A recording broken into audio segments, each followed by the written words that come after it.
What is up, everybody?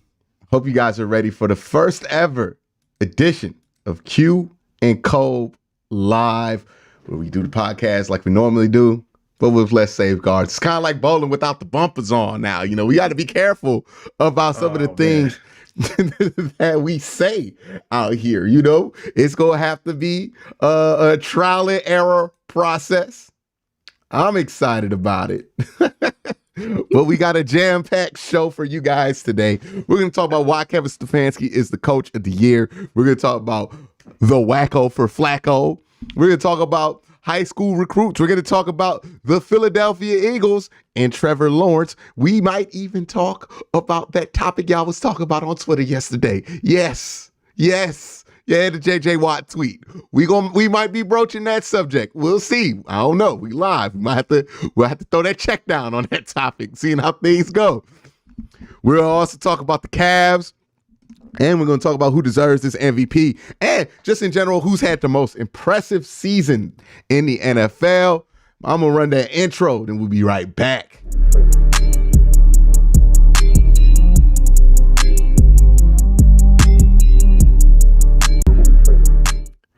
All right. The Cleveland Browns are 9-5. And I saw I don't really know the dude, Joe Goodberry, get really salty about the idea of Kevin Stefanski winning Coach of the Year because he believes Zach Taylor deserves it because of what they've been able to do without Joe Burrow. Now, this gets into that weird stuff that we get into with Bengal fans all the time. This gets into division rivalry and all this stuff. But how do you watch the Browns this year and you don't think that Kevin Stefanski is the coach of the year? Like how do you watch him and go, nah, they ain't the coach of the year? That's not impressive. The person you're referencing, Joe Goodberry, he's the I just call him the Bengals guy because I feel like he's the biggest. Yeah, the dude with the Bengals brain guy. Yeah. He said like he basically said like y'all don't even like Stefanski that much. I was like, well, that's not true. Everybody with sense loves Kevin. Well, and the thing is, it's like I've heard people want Zach Taylor fired. You can't be judging your opinion off of that. Like before they got Joe Burrow, he was about to get fired. You know what I'm saying? Like, he was about to get fired. So I don't even know what they're talking about. But let's not focus on that. Actually, I do want to focus on that real quick. First of all, Zach Taylor's not getting Coach of the Year. Absolutely not. There's no way. There's no way he's getting Coach of the Year. Just because you miss your, like, okay, you're missing your quarterback. He's overcome that. That's great. But it's really just Joe. It's like, that's all he did. He still has Jamar. Still have T. Still have Taj Boyd. You still have everybody else. If anything, we should be having a different conversation, but we're not going to have that conversation. So let's get back to Kevin. Oh, wait a minute. Let's have that conversation. Hold on. Time out. No. This is why we do this live. You cannot gloss over the conversation. What conversation is it? Listen. What conversation is it? That's all I'm saying. Joe went out. Everybody else still there. They still scoring points. Still winning games. I got a question though. Like, what about with Joe balled out in college though? Like, you know what I mean? Like, who was on that LSU team with him? Wasn't he playing with like 8 first-round picks? He was playing with who? Who was wide receivers, Cole? Wasn't it Jamar Chase? Was it Justin Jefferson? Was he there? Who else was there? It's escaped me. Who else was there, Q? Terrence Marshall. Oh, you know. Second round pick, right? And then my homeboy, my GOAT, Clyde Edwards-Helaire. You know? Where did he go in the draft? He won the first round. Oh, okay. Do we want to talk about that defense? We're going to talk about that defense he won with? Grant Delpit. Patrick Queen. Derek Stingley. First round pick. Hey, man, don't forget Browns legend Jacob Phillips. Third round pick. We literally can keep going. So what are you saying here, Cole? Are you implying that Joe Burrow is a carry? Is a carry job? I'm not saying it's a carry job. I don't. Listen. I'm not crazy. Or are you saying that he's elevated? Here's the thing with Joe Burrow. I think he's really good. And I think he's obviously better than Jake Browning. Like, I'm not even about to entertain that. Yeah, we're not saying that.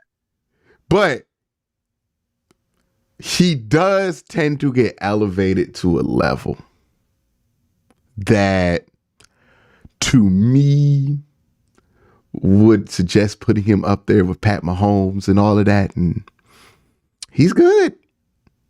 He ain't Pat. Like, he not winning the Super Bowl with Juju Smith-Schuster as his most reliable wide receiver. Like, maybe in like 5 years, Joe Burrow will be that good, but not right now. Let me ask you something. Let me just throw this out there. I want to throw this out there real quick. Look at who Joe's been throwing to, and look at who Patrick Mahomes is throwing to right now. What do you think, if you put Pat on that Bengals offense, what do you think they would do? See, if you put Joe on the Kansas City Chiefs right now, what do you think their record is with those wide receivers? They're probably undefeated with that defense that Kansas City has. If you put Joe, if you swapped out Joe, offense right now. Oh, I'm saying, like, I thought you were saying if you put Pat in that offense and he's still in Kansas City, but if you put Joe in Kansas City, just same offensive skill. What are they, 9-5? Yeah, they're 9-5. They're 9-5 right now. They're probably like 7-7, 8-7, kind of like that. Like, they're probably a game or two worse, in my opinion. If you put Pat on the Bengals, what's their record? They're probably like the 1 seed. Yeah. Yeah. You know I mean, but let's get back on track. Hold on. Before we get back on track, I want to say a special thank you for all the people super chatting. We're going to get to the super chats. I promise you we're not ignoring them. We want to get through these topics because we know we have an issue of making the show go way too long. Hey, but we're going to get to the the super chats. I promise you. Y'all know the show be 4 hours long. y'all know that. We try to make sure it's not 5 hours. We appreciate every single one of y'all super chatting. I wish I could interrupt every time to acknowledge the super chat, but we're going to get to all of the super chats at the end of the show. I promise you that. But yeah, back to the Kevin Stefanski thing. There are other coaches who have done some good things, right? Shane Steichen, very impressive. What he's been able to do. D'Amico Ryans, very impressive. But it's cool that you can win a game with your backup, D'Amico. It's cool that you can win a bunch of games with one backup. Shane, can you do it with 4?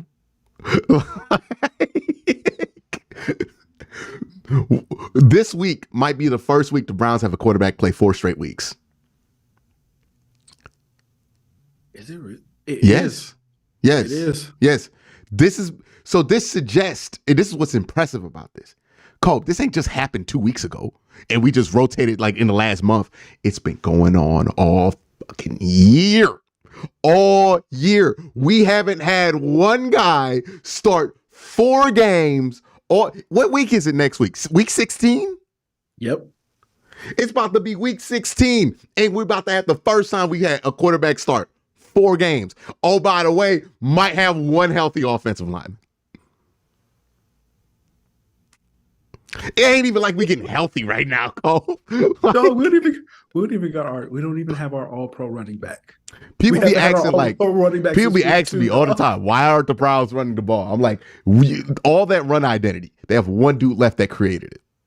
Is Wyatt Teller, right? All that other stuff was relying on 4 other dudes and Nick Chubb. They ain't there.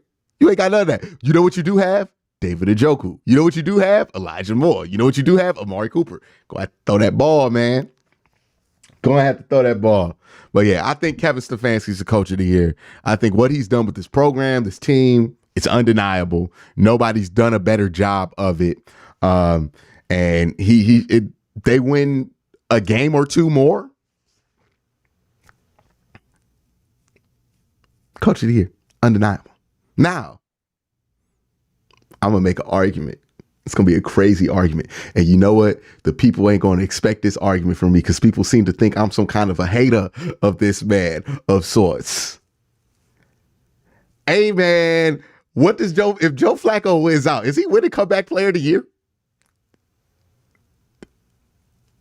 Ain't nobody thought about that, right? Chat, I want y'all to answer. Like, there's a real argument you can make for Joe Flacco winning comeback player of the year this year. I never thought about it. But if he went, okay, so like, what's the number of wins we got to get to for this to become a real thing? Does he have to play a certain amount of games to be eligible? I don't know. I don't know what the threshold is for him to be eligible. I just know that he has how many games? I don't think you needed any amount of games to be eligible, because if they were talking about DeMar Hamlin winning it and he's been active one game. Bro, that's true. Then, you know what I mean? Yeah. To be honest with you, bro, if he gets them to the playoffs, and at this point it looks like they just got to win one more game and they're pretty much there. If he gets them to the playoffs, I feel like Kevin should be coach of the year. He should be comeback player of the year for real. He should. Like, who else is in that argument? Like, let me look at the comeback player of the year argument odds, because I mean, who's had a bigger comeback? Like, I'm shocked because, like, we had Flacco Mania go down in Cleveland, like, no doubt about it, and now it's starting to hit nationally, right? Like, and I'm like, if I'm Joe Flacco, I'm rolling this shit into a comeback player of the year award. You know what I mean? Like, there's really no reason it shouldn't be, because what, DeMar Hamlin, that's more of a sympathy award. Like, I don't even know if DeMar would want to win it like that. Like, it's kind of just, I don't know. Me, myself, I would be personally insulted if they just gave me that award because of that. Because it's like, all right, y'all doing too much. You could give it to Matthew Stafford. Very deserving. But you know who's number 3 in these odds, maybe climbing up the charts? Joseph Vincent Flacco. Oh, we got the narrative. We got the narrative. Hey, he heating up. He's heating up. We got the narrative. Hey, the Browns win this division. Joe Flacco is comeback player of the year. We don't even got to win a division for him to get comeback player of the year. As long as we make the playoffs, they probably go give it to him. Nah, you got to win a division. Why you say that? Because he inherited the team at a point where everybody was pretty sure this team was probably going to make the playoffs. But if you win the division, that means, okay, we thought we could make the playoffs with DTR in there. Or at least limp to it. That's not going to move anybody. But you know what's going to move people? Browns won the division for the first time? With Joseph Flacco? Joe Flacco? Mm-hmm. Joe Flacco? Oh, and it gives them an opportunity to do what they love to do, which is make this about Deshaun and how much they don't like him. Yes, sir. Yes, they about to do this, dog. Yes. Hey, and Joe, take it. Yes. Yes. Yes. The media would give it to you just so they can say, well, they won the division with Joe Flacco. What's $230 million done for you? What's that done? Oh, yeah. You think they ain't about to give it to him for that? They about to give it to him for that. They are absolutely. Let him have a better touchdown interception ratio than Deshaun did in these 6 games. Yes, they are doing this, dog. Like, bro, they about to throw that sympathy for DeMar Hamlin to the side and be like, yeah, Joe Flacco, thank you for giving us what we wanted. Yes, sir. I'm telling you right now, he gonna have way more yards and way more touchdowns than Deshaun. He gonna have more picks too. He gonna have way more touchdowns than Deshaun. He already has more picks. Like, I think he already has more touchdowns too. No, he has 7 touchdowns, 6 interceptions. Deshaun had 7. And if you count his rushing touchdowns, I believe Deshaun is 8 or 9. He's gonna be over. He's gonna be over that. He's gonna be over that. But oh yeah, they go 5. Look, the one thing they hate about this whole Deshaun Watson thing is that it is true that they are 5-1 when he plays, with a plus 63 point differential. I found this out by posting it. Right, like no, they are not happy about that. Right, so Joe Flacco give them something similar to Bang-Day. Oh yes, they're making him come, but it has to be that. Because you know who else who's nipping on the heels of Joe Flacco for that comeback player of the year award? Who? Old friend, Baker Mayfield. Ooh. Oh yeah. Oh yeah. By the way, man, there is something particular. Hey, look, I'm just saying, JJ Watt's team is winning comeback player of the year this year because it's 3-on-1 right now.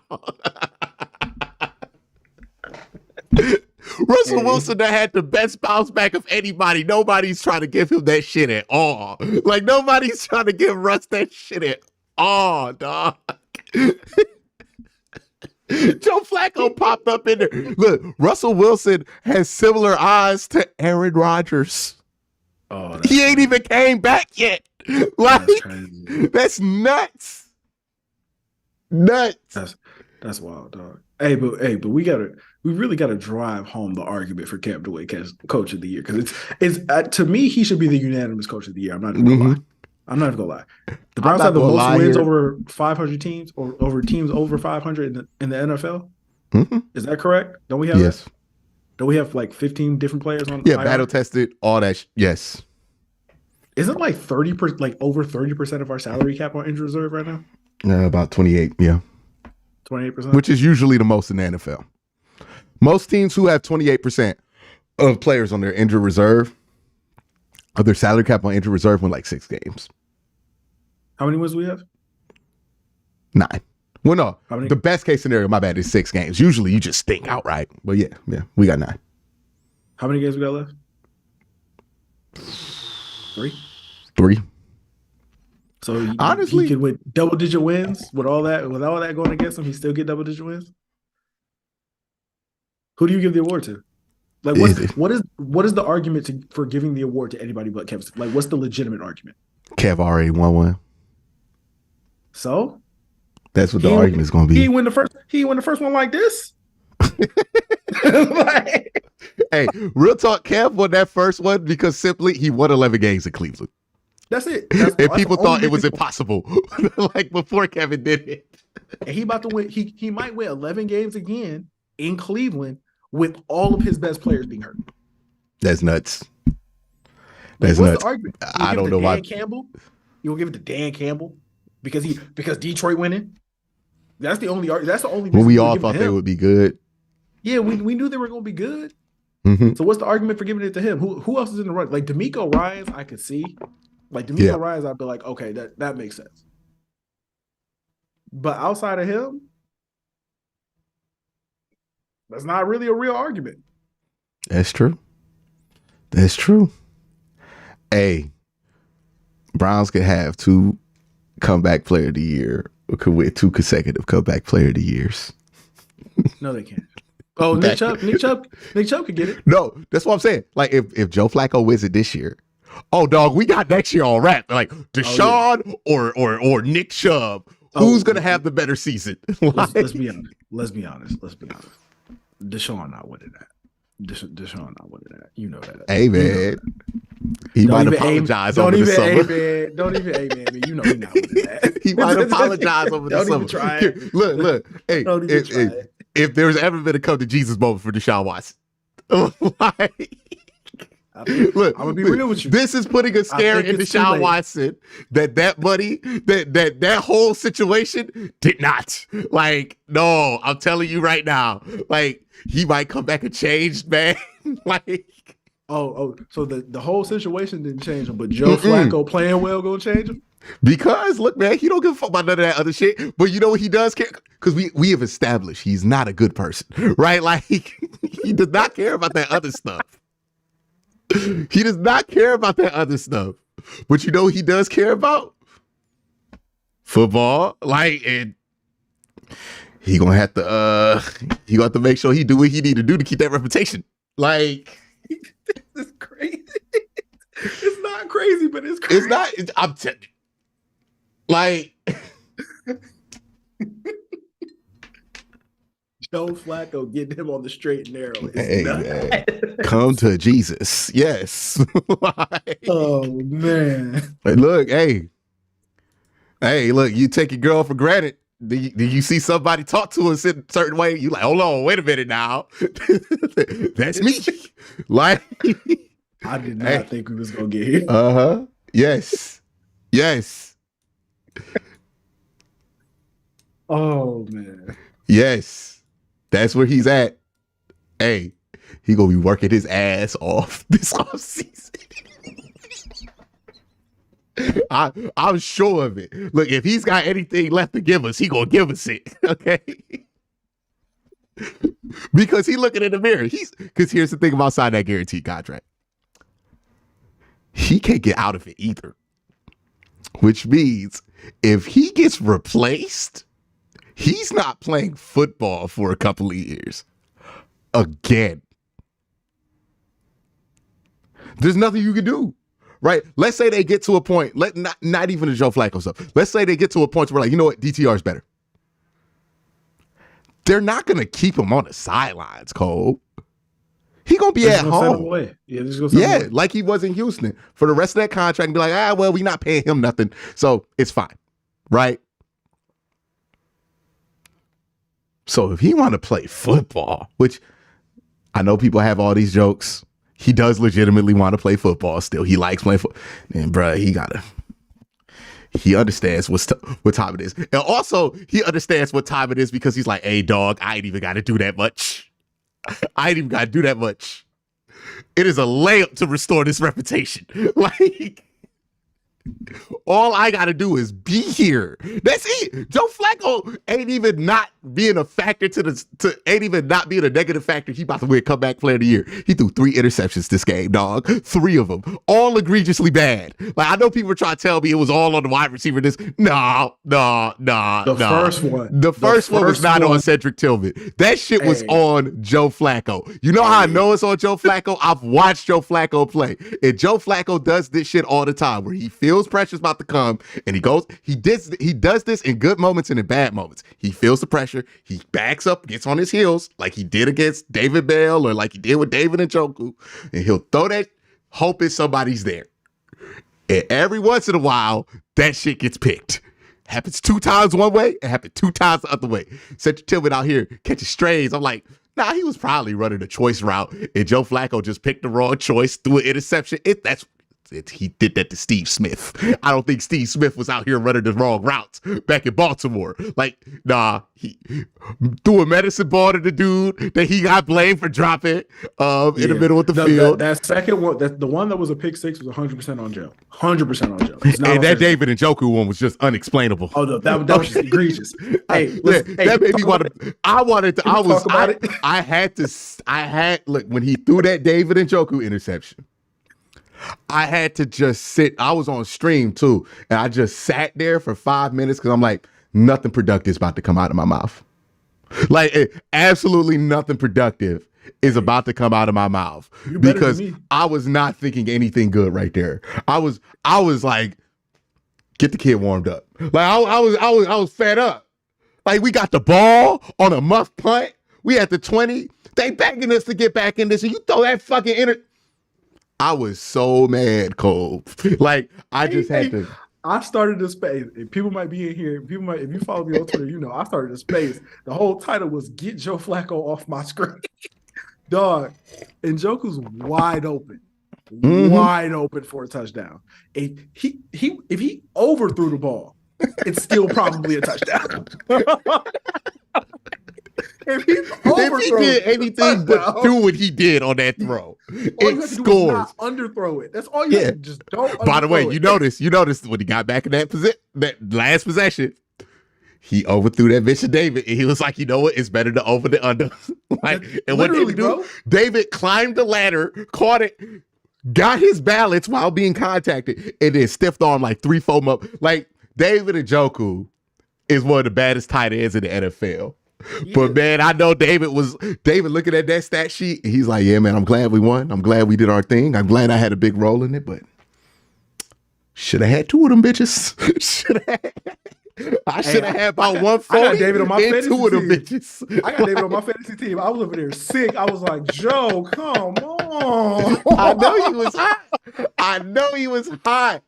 Oh my God. He was so open. Mark Sanchez was like, he's open. Oh my goodness. They got him. he was about to get another one of them butt booty naked open free touchdowns they've been giving him all year. Okay. He underthrew it. And then he underthrew this shit. And then what made me madder was on the next drive, he threw a 60-yard bomb to Marquise Goodwin. And I'm like, so you can do it. So, like, Really what I I was said, dog. so I was like, mad. I was like, where was this a drive ago, Joe? Dog, I had to delete so many. I didn't delete any tweets. I didn't put them out. But I had so much shit typed in my, like, what am I going to tweet today box? I'm like, nah. I'm going to wait. Then the fourth quarter happened. I was like, all right, we good, dog. We good. Because my fear, and I think the reason that those 3 interceptions pisses off wasn't because he was playing bad. We kind of expected from backup quarterbacks, right? But it's because we thought the same thing. We saw this man fall off a cliff after 90 throws in New York last year, and we was like, oh my God. We committed to this man for the rest of the year, and he looks broke. Like, it looks like we done wore this thing down. The edge is dead, dog. Oh, no. Then that fourth quarter half, I was like, oh, no, the engine wasn't dead. He just played like shit. And I can live with that. Like, I can live with that. I will say this. I give Joe credit for this. We've seen a lot of terrible quarterbacks in Cleveland since we've been alive. Let's be honest. Since the team came back, we just seen horrible quarterback play. Outside of really Deshaun and that second Ravens game in Baltimore, really ain't seen somebody who could play that bad for 3 quarters and then flip it and go back and win the game in the fourth. Like, I haven't really seen too much of that since the team came back. I'm not gonna. I feel like Baker had a game like that. Did he have a game like that? I think Baker had. It would be surprising if he didn't, given how Baker Mayfield played football. It would have had to have been his rookie year. It would have had to be his rookie year or 2020. It had to be one of the two. I feel like Indy was reverse. No. Indy. He had Indy. 2020 Indy. He threw like 3 interceptions in the first half, and it played the best football of his life in the second half or something. Or maybe it was like the reverse. He was good in the first half and bad in the second half. But either way, Baker was capable of doing that. Which, big shout out to Baker. 4 touchdowns, almost 400 yards. Hey man, don't ever leave Tampa Bay. Don't ever leave. Look, I don't care how much Pittsburgh is offering you. Don't ever leave Tampa Bay. Let's talk about it. Honestly, don't leave Mike Evans. Like, Mike Evans is a free agent. Just throw it out there. Right? Yeah, hey, look, if I'm Baker, I'm like, where we going, Mike? Hey, who was it? Who was the Steelers writer who tweeted out Baker in a Steelers uniform? I don't remember. Yeah, Mark Caboli. Yes. Listen. Yes. Baker, listen. Hey, you know how I feel about you. You know how I feel about you, Baker. You know how I feel about you. You know what I'm saying? I ain't always been the most fair towards you. Somebody said Baker versus the Bengals in 2020. Oh yeah, that was honestly some of the look. That second half of 2020 against the Bengals is the most impressive shit I've ever seen. Oh yeah, quarterback doing the Cleveland. I remember. And DPJ, 5 touchdowns, 24 straight. No. Like, hey, salute to Baker for that one. That was some cold shit. That was some cold shit. I was ready to believe after that. I think everybody was. We were sold. We were sold after that. We was like, okay, yeah, we got something here. Oh yes, that was a game. Like, this is why I be telling people all the time, like, see, the thing is with Baker Mayfield, he will make you believe. He will make you mad too. Like, it's just, once you accept it, right? I think the worst place for Baker Mayfield to be was with the team that drafted him #1 overall, because you're not willing to accept that with somebody you drafted #1 overall. You want them to be better than that. But like, if you the Buccaneers, you just signed this dude for cheap. Oh, yeah, you can accept that. It's the Jay Cutler experience. I think he might be even better than Jay Cutler, but it's the Jay Cutler experience. You know what I mean? Like, it's like, hey, man, we're going to ride the highs and we're going to hide the lows. And if our division's thick enough, it ain't going to matter. That's where you at. That's what I was saying. That's what I want to say, bro. Babe, listen to me. Do not come back to the AFC North, dog. Do not do that to yourself. do not come back here. Yeah, don't come somewhere where they expect you to play good every week. That's not good. You're not trying to go from literally the worst division in football to the best division. You don't want to do that to yourself. You in a good spot. You got good receivers. You can play against terrible teams 6 times a year in your division. Don't do that to yourself, bro. Don't go. And Pittsburgh, I'll be real with you. Pittsburgh's not on the upswing. You know what I'm saying? They kind of don't let pettiness guide your decision here, Baker. Yeah, for real, like, because I know you want to come up here and prove it to us, and because you went to Texas and all. I get it. I know, Baker. You got that chip on your shoulder. I understand that more than most. All right, I get you. But don't let pettiness drive you away from a good deal, man. That's a good deal out there. Good deal, man. Hey, man. Good spot. Hey. You could be that quarterback for the next 5 years. And you in Tampa Bay, brother. Ain't like they watching that closely. They gonna love you. You can't go, like, that's the thing. Baker can't play nowhere where they watch him closely. Mm-hmm. Because he can't go nowhere where football really means something to the city. You can't go nowhere like that. Mm-hmm. But you can't go to a city where football is not a main attraction. It's like Josh Smith when he was like a star player in the NBA, right? Like, look, man, he could get away with that shit in Atlanta. Didn't nobody really watch basketball in Atlanta. Like, don't nobody care about the Hawks for real. But you play like that in Detroit? Yeah, it might be over for your career, dog. Like, they gonna notice this. But get that money back. Get that money. I'm always in favor of somebody getting paid. Get your money for that man. Get your money. He might get 40. He might get the Daniel Jones deal. Look, he gonna get that last laugh. Salute to Baker, man. I'm glad can we talk about the thing I love about what Baker Mayfield has done?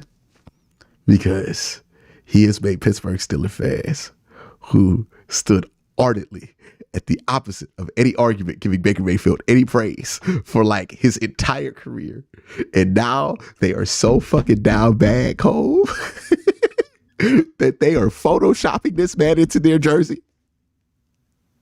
That's how down bad. Many years they call him ass when he was here. They call him ass all the time when he was here.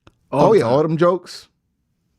And look, we got the opposite effect of it. Baker Mayfield in Pittsburgh Stadium. I mean, like, he had to one good game when there wasn't fans in there, but he's put up some of his worst stinkers in that stadium. What did Thanos say? What did Thanos say? You could not live with your own failure. And where did that bring you? Back to me. They're down bad, man. Eddie Pickett and Mitch Trubisky would do that to you. Hey, dog, about to be Mason. Look. Remember when Hugh Jackson was just switching out quarterbacks to get a spark? That's where Mike Tomlin is. Mike Tomlin's so desperate for this offense to do anything. Look at the goofy shit he done did for this team to get a spark. I'm a bring Matt Canada from the booth to the sidelines. That's gonna get him going. All right, that didn't work. All right, we gonna fire Matt. How about that? That's going. Yeah, okay. 400 yards. Yeah, okay. We rocking. Oh, we done lost the fucking Cardinals and the Patriots. All right. Mitch rolled. Mitch was good. Okay, we lost by 14 to the Colts. All right, man. We just gonna throw in Mason Rudolph. We gonna throw in Mason Rudolph. That'll fix it. No, did you see the graphic? It was like Steelers offense with Matt Canada, Steelers offense without Matt Canada, and they worse.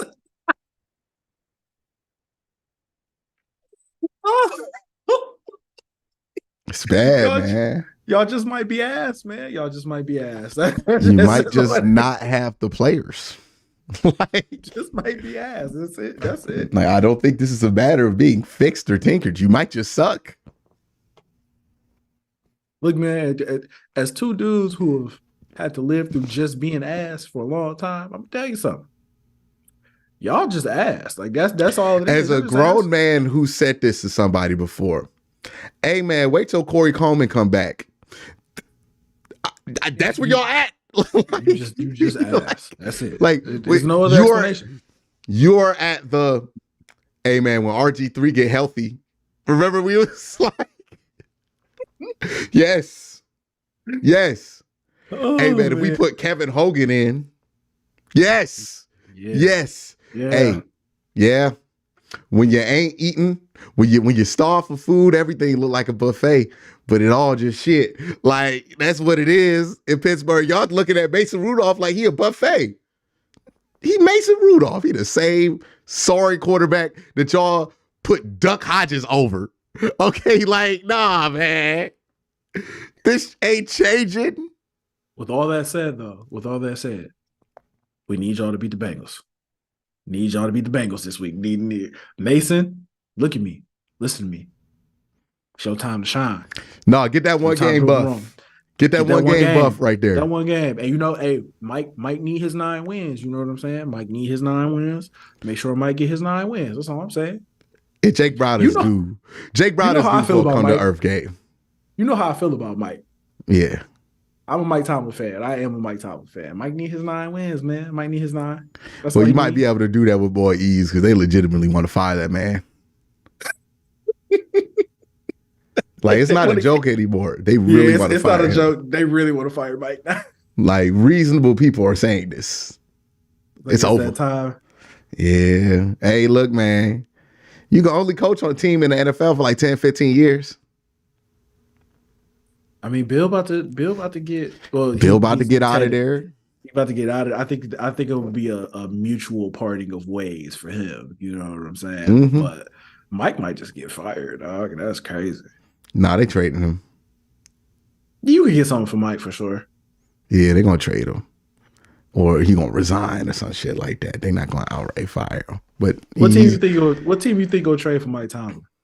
Washington. The Chargers? The Chargers? No, Washington. I feel like he should go to the Chargers for real. It might make sense, but Washington. Man, if there's any coach that can turn around the Los Angeles Chargers, it is Mike Tomlin. Mike, don't do this to yourself.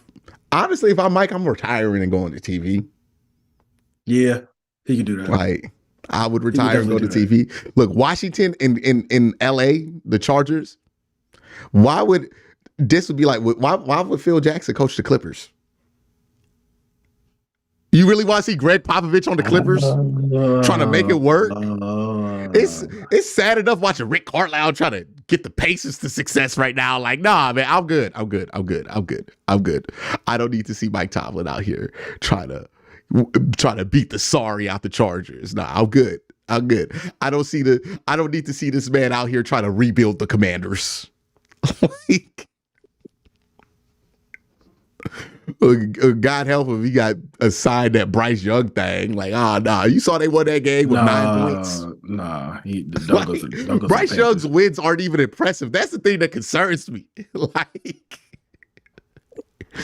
that roster just isn't impressive, though. That roster just isn't impressive. Yeah, and the roster looks even less impressive when your quarterback stinks. like we're not about to do this. We're not about to do this. We're not about to do this. Oh, man. We doing this with Bryce. I'm sorry, dog. I can't look at 11 and not see it. Like, I can't see 11 straight in my face and be like, well, it might not be 11. It might be an orange. It just look yellow because all these that shit is 11, dog. I know it. I'm not ready to say yes yet. There. I'm not ready to say he's ass yet. I'm not there yet. Name me the one Bryce Young highlight. Give me a second. I'm gonna get there. You gonna get there? Yeah, give me a second. I'm gonna get you have to go to Tuscaloosa to find one. Dude. Man ain't had a highlight since the SEC championship game. Okay. He got paid though. He got paid though. He got his money. Good for him. Hey, you know it's bad when that's my go-to. He got his money. Hey, man. I hope he invested. You know it's bad. I hope he invested. I hope he found a way to make that money stretch. Cause ain't like he won a national. Did he win a national championship at Alabama? I think I don't know. No, because last one they won was Devonta Smith on Sean Wade, right? Oh man. Yeah. The greatest national championship performance we've ever seen. Did it in one half. Oh man. Oh. Yeah, so that he ain't one. Nah, I don't know what he gonna do, dog, but he ain't gonna be. Look, I hope he coaches. You know what I mean? It's this ain't happening. He's not going to be an elite NFL quarterback. I don't know. He might have the personality to be a backup, but since he's the number one overall pick, that's going to be tough for him. You know what I mean? You ain't trying to bring no number one overall pick to back nobody up that you like. Hey man, what's Josh Rosen doing? Dang, that just kind of made me sad. Yeah. We'll figure it out, Bryce. Because Mike Tomlin might come in there and bench him. All right, like if we keeping it a buck. Oh, don't do that. Don't do that. Oh. Tell me right now. I was watching that game. I was watching that game versus Atlanta. I was about to say, if you switch Desmond Ridder and Bryce Young's jersey, could you tell the difference? Honestly, yeah, because Bryce not that ass. Desmond Ridder, I'm gonna be real with you. Desmond Ridder is the worst professional football. I want to see what Desmond Ridder's stat line was in that game. Desmond Ridder is the worst quarterback I've ever seen with my two eyes. He's so bad. You know how bad you got to be to get benched and then back on the starting squad because the other dude was ass, and then you get benched again? Yeah, because it was like, you know what? Yeah, he might be ass, but he's not this ass. Good Lord. He got a 15 QBR. That's generous.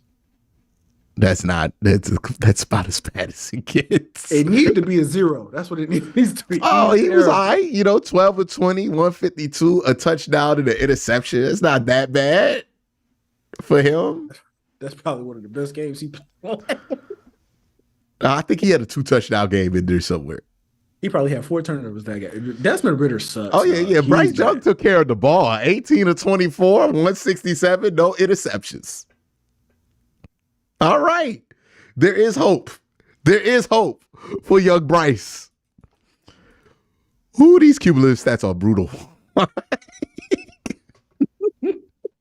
I'm telling you.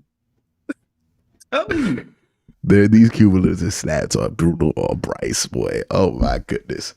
But, hey, man, it just ain't happening on the homie, man. Like, I just don't see it. Now, every once in a while, we talk about what's popular on QnCOLB, but this is one where I want to talk about something that is not hit your timelines yet, that I believe in a couple years will hit your timeline, because I'm watching this shit and I'm like, this don't make any sense. Now, some of you might not know who this is, but Dylan Raiola is one of the best quarterback prospects in the country right now. He's a 5-star. He was committed to Georgia. He recently decommitted from Georgia to Nebraska. Now, to most of you, it's nothing news, right? Hey, man. Well, in the age of NIL and transfer portal, these guys are flipping schools all the time. And I would agree with you. But then I took a deeper look into Dylan Raiola, because I remember watching him play in local Georgia TV and saying to myself, this is a very unusual story. So Dylan Raiola, high school, right? 18-year-old kid. He's played for 3 high schools, right? His Wikipedia looks like a veteran quarterback. He started in Burleson High School, Chandler High School, and Beaufort High School. Okay, what's the big deal? He transferred high school a bunch of times. Maybe he one of them St. Ed's kids to just be moving around all the time. You know how St. Ed's be in the transfer portal, cheating, press schools out here just cheating. Let's just relax. Let's relax a little bit. On the cheaters. All right. So then you look at Dylan Raiola, right? And you're like, okay, where's this kid from? And it says apparently nowhere. Nobody knows where this kid's from. I think Texas, maybe. Burleson High School is in Texas. Okay. So that's his first high school. Chandler High School is in Arizona. Buford High School is in Georgia. Yeah. This man's moved from Texas to Arizona to Georgia, which makes me ask what I feel like is a very natural question. Are his parents moving with him? They have. How do you? Yeah, right. Hey man, how do you afford that?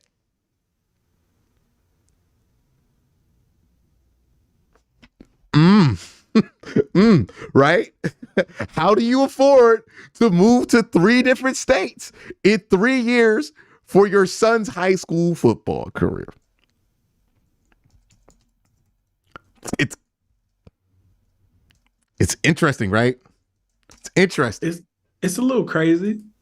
It's a little crazy, right? And then you look at some of these states and you're like, okay, well, Arizona prohibits NIL.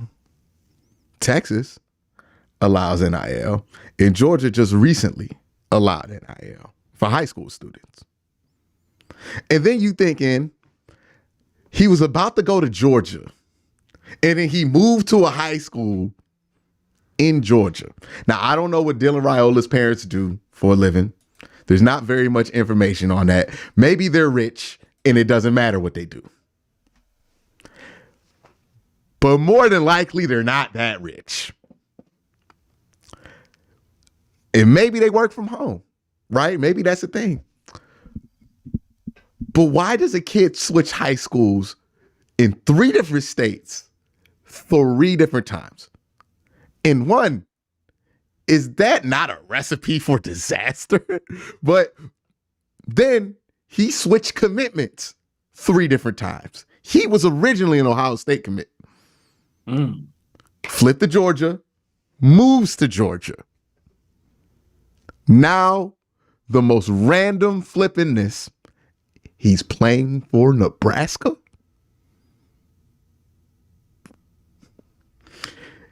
I'm 100% sure this is not Dylan Raiola's last transfer. Okay. No. 2, this either acts as a larger question, because I don't want to make this all about Dylan Raiola, his parents, all that.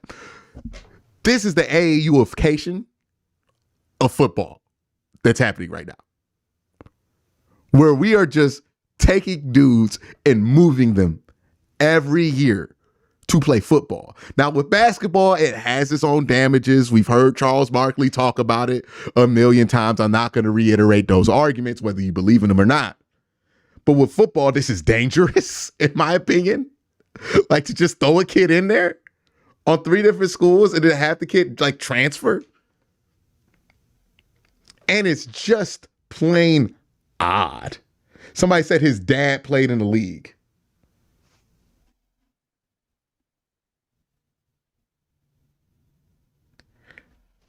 This is weird.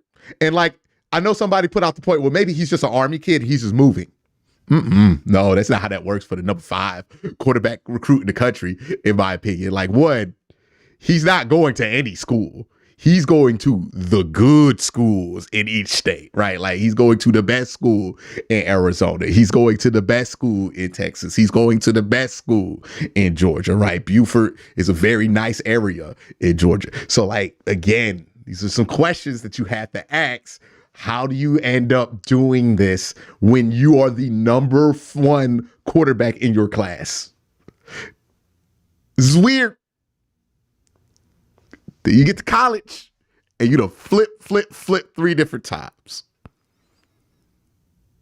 He got pictures of himself in 3 different college jerseys. He ain't played a down yet. It's nuts. I'm just, the high school stuff is whatever. Especially if his dad played the league. So like him being able to move and go to different schools and all that other stuff, like, okay, so like he's probably got money, so okay, whatever.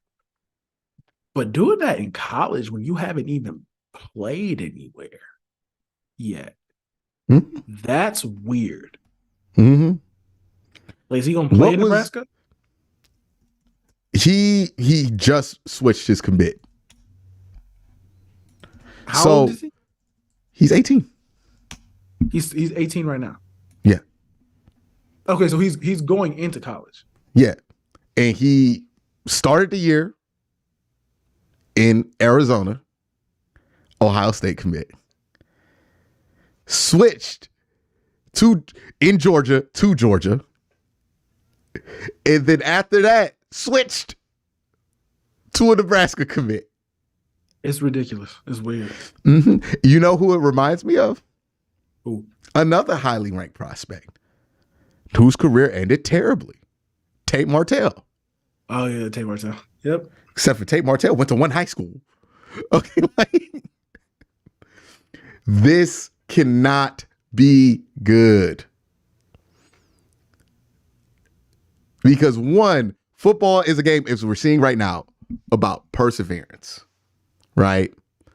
If you're telling a kid every time it goes wrong at one place, we're going to move a whole different state to go to a whole different spot, it's not good. It's not good. If just because this guy decides he's going to stay for another year, you're not going to be able to play right away. You go from playing at Georgia and all the resources to play football at Georgia to fucking Nebraska, who's about to be a doormat in the Big Ten because they got to play all them good Pac-12 schools and Ohio State. This is not a good move. And it's Nebraska, Cole. It don't even matter if you good at Nebraska. It don't even matter. Nobody takes it seriously. No, this ain't the 90s. Like, nobody takes it seriously at Nebraska when you're good. And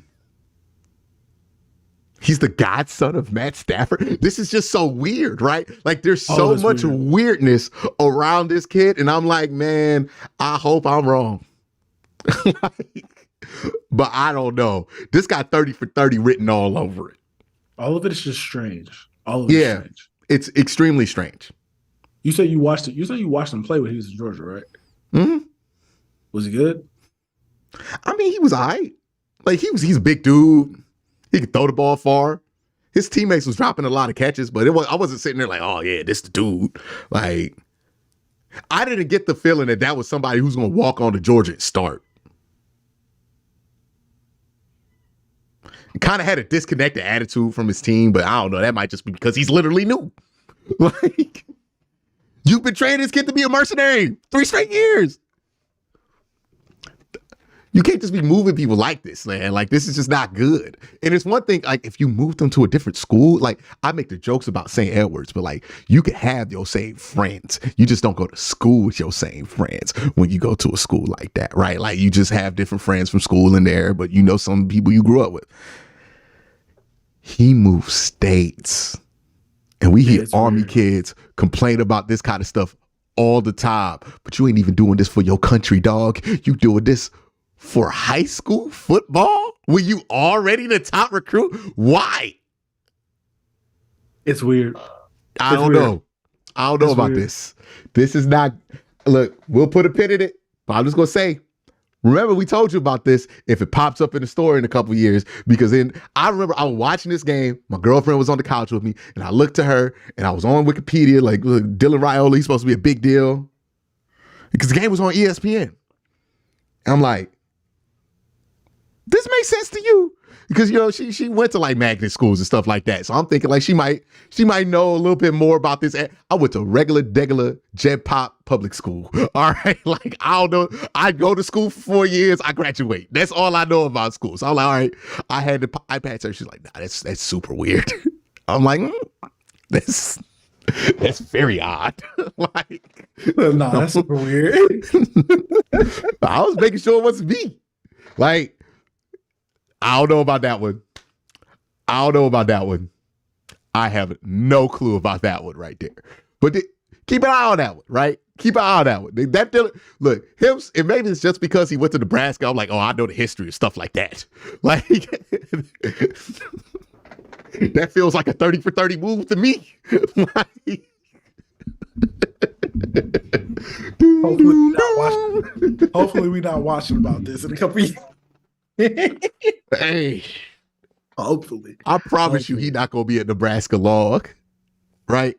But look, hey, he gonna go for Nebraska. He gonna end up in Missouri. Like Spencer Rattler, another example of this. Hey man, maybe being in Nebraska is what he needs. You ever think about that? Ain't nothing to do but play football and get better at playing football. I'm saying the boy might need something more to play. Like he might need to focus on something other than football. This is one of the rare situations where I'm like, son, you've been too focused on one thing. Like you need to go out and party. I'm sure he can find. I'm sure he can find something in Nebraska. You need to be careful. Nah, you don't need to learn how to party at Nebraska. That's the thing. Like, nah, he's too popular for this. Like, it's just a little odd. It just is a little odd. And I can't. The fact that he transferred to, well, not transferred, he committed to Georgia and then went to play football in Georgia. Went that far to commit to Georgia. I'm about to play high school football in Georgia for a whole fucking year just so he can decommit and go to Nebraska. Nebraska, though. Mm-hmm. Nebraska is where it's losing me. I'm like, why are you Nebraska? All the schools you could go to, Nebraska? Because they got that bread. You know, get your money, man. I always support everybody getting their money. You know that. Mm-hmm. But that is the story of Dylan Raiola and why I am slightly, mildly, very concerned about that young man's future. Because I think that's very odd. I think that's very odd. I feel like somebody's making a bunch of money off of him and it's not Dylan. Like, they were talking about in the broadcast, Dylan was buying like his team stuff to get acclimated. He was like buying them like food and clothes and high school. That's crazy. And nobody has an alarm up at all. This is normal to everybody. Nobody's like, hey man, that's a little odd that he's doing stuff that Russell Wilson does when he gets traded at 17. Nobody. I mean, you know, the kids not gonna say nothing because they getting stuff, so they probably like, all right, he cool with me. Hey man, somebody gotta say something, dog. Like somebody has to be the adult and be like, this should not be this young man's responsibility. Yeah, that's good. But the coach is too wrapped up into like, hey man, we might win state. Like nobody has this dude's best interest in mind. It just feels like one of those stories. But you know who we definitely don't have the best interest in mind of? Philadelphia Eagles. Oh man, here we go. Here we go. Oh man, it's been a disappointing year. You sure you want to call him disappointing? You know, we might get some pushback. I'm good. It's just been a little bit of a disappointing year. You know, I understand that could be somewhat of a controversial opinion to have. But in all seriousness, we need to start talking about the Eagles because Bomani Jones brings this up. The point differential for the Eagles has been pretty mediocre all year. You don't watch the Eagles and think, man, that's a good ass football team. You watch the Eagles and think, why they doing this? And tell me, every Eagles game, you have this thought. Why don't they just give it to DeAndre Swift? Why don't they just throw it to AJ? Why are they doing this? Why is Jalen Hurts throwing 50 deep balls? No, that the game losing interception he threw last night, I was like, why did he do that? They didn't even need him to do that. What are you? I was like, the whole time I was just like, what are you doing? What are you doing? Who told you? Why did you think that was a good idea? Mm-hmm. And I've been saying that a lot watching Jalen Hurts play football this year. I'm just like, yo, bro, he don't look like he looked last year at all. Like not even a little bit. I'll tell you why. First off, shout out to the 136 people we got watching live right now. Appreciate all of y'all. And two, you know why he don't look the same? He miss Shane? It's the same reason Joe Flacco can win comeback player of the year. But in the opposite, the defensive line isn't as dominant as it was last year, and he doesn't have the margin of error that he did last year. All of a sudden, this shit kind of matter when he makes these mistakes. It didn't matter last year. Like, look, Joe Flacco threw three interceptions. We don't care. Why? It just didn't matter. It didn't, and it should have killed us. You usually don't win those games. It didn't matter. He had 3 turnovers the last 2 weeks. Browns won both of them games.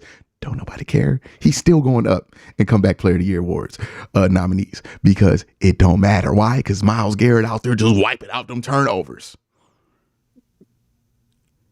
He don't got that no more. He turned the ball over. The point differential don't look the same. The score don't look the same. He don't look the same. And yeah, I think it has a lot to do with the offensive coordinator not being the same. But I think this is a combination of Jalen was propped up on some defense, right? Getting that margin of error. We forget, if you don't have an elite quarterback, the best thing you can have, and this has been proven in modern NFL history, the best thing you can have is a dominant defense. Like, if you don't have an elite quarterback, a dominant defense will get some mid there consistently. All right. Ask Jimmy Garoppolo. Ask Jared Goff. Okay. Ask Matthew Stafford. Okay. Hey, to be honest with you, well, I can't say that. I was about to say ask Joe Flacco. You can ask Trent Dilfer. To be fair to Joe Flacco, Joe Flacco that year he won the Super Bowl. That defense was not propping him up. That was all Joe Flacco that year. Joe was cooking. Joe was cooking. It wasn't even all that year. It was like all 6 weeks. Like, he was out here cooking. He was cooking. Right. Oh, man. Absolutely cooking. But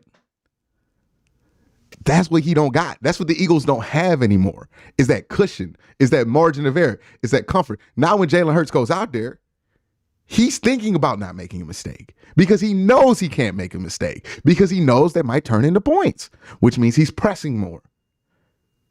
And since he's pressing more, he's making more mistakes. We make this about quarterbacks all the time. And my point is, the Eagles were never about the quarterback. The Eagles were always about that defense. That defensive line was number 2 in pressure percentage last year. They dropped to 12 this year. They were number 1 in sacks. They've dropped to like 10 this year in sacks. That defensive line production has dipped. So now you watch the Eagles, you're like, those corners aren't really that good. They weren't that good last year, other than Darius Slay, right? But it didn't matter because they were getting pressure. You look at that offense, you're like, man, they just aren't as consistent. Jalen Hurts is kind of wonky sometimes. It kind of was like that last year, but it didn't matter because the defense was so good. We make it so much about the quarterback. It blows our mind when something like this happens. We're like, well, nothing's really changed that much on offense, but the offensive coordinator is like, nah, everything changed for the offense because that defense is no longer as dominant as they used to be. And man, it's the one thing about the Eagles defense when you watch them though is just like, and me and you were talking about this before we even came on here, was like, hey man, they look old. Mm-hmm. Like they look like age, and it's kind of crazy because they were playing in the Super Bowl literally last year. But in one offseason, they're like, man, they look like that entire defense outside of like Jalen Carter and a couple other dudes. It looked like they got super duper old, super duper fast. It's crazy. Mm-hmm. And it's because they have. Age comes at you fast, right? Age don't be like, hey, man, let me know when you get there. I'll be there in a minute. Nah, age like, yeah, it's time.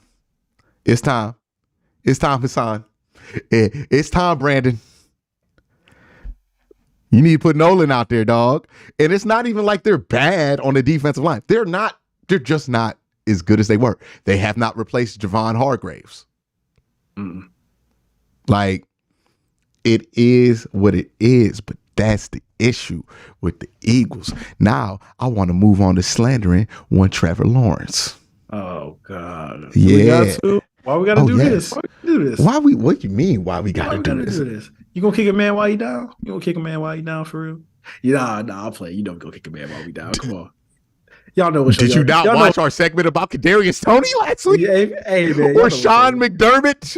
Y'all know what. All we did last week was beat the out of people who were down. Y'all know. Y'all know what y'all tuned into. Y'all know what kind of show we got going on around here. Hey man, Trevor Lawrence might suck. I don't know. I made the point on Twitter. And I was shocked at how not controversial it was. What really separates Trevor Lawrence from Baker Mayfield? Trevor is taller and less annoying. Mm-hmm. That's it. He's Baker Mayfield with 4-inch lifts and a Gucci belt. And he can run a little bit. He got some nice shoes on. That's it. That's it. They're the same dude. They're the exact same dude, except for because one was taller and had a better college career, we just assumed that he was Andrew Luck. They're the same inconsistent, interception, turnover prone, can't really do that much with him quarterback. I'm not going to lie. That turnover he had against the Ravens, where he was running and he just kind of just dropped them. I couldn't believe it. I couldn't believe it. Even Baker wouldn't have done nothing like that, dog. He might get hit and then fumble it. Baker might do that, but he wouldn't just straight up just drop it like that. Like, that was crazy. That was insane to watch live. I couldn't believe he did that. And I would like to take this time out to remind people, the reason I'm doing this about Trevor Lawrence isn't because I got some kind of issue with Trevor Lawrence. It's with y'all.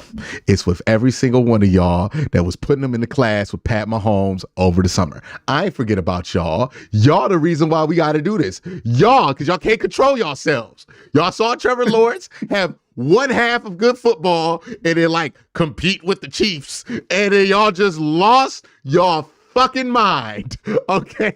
All summer. And I had to sit there and listen to y'all talk about Trevor Lawrence as if he was one of the best 4 quarterbacks in the NFL.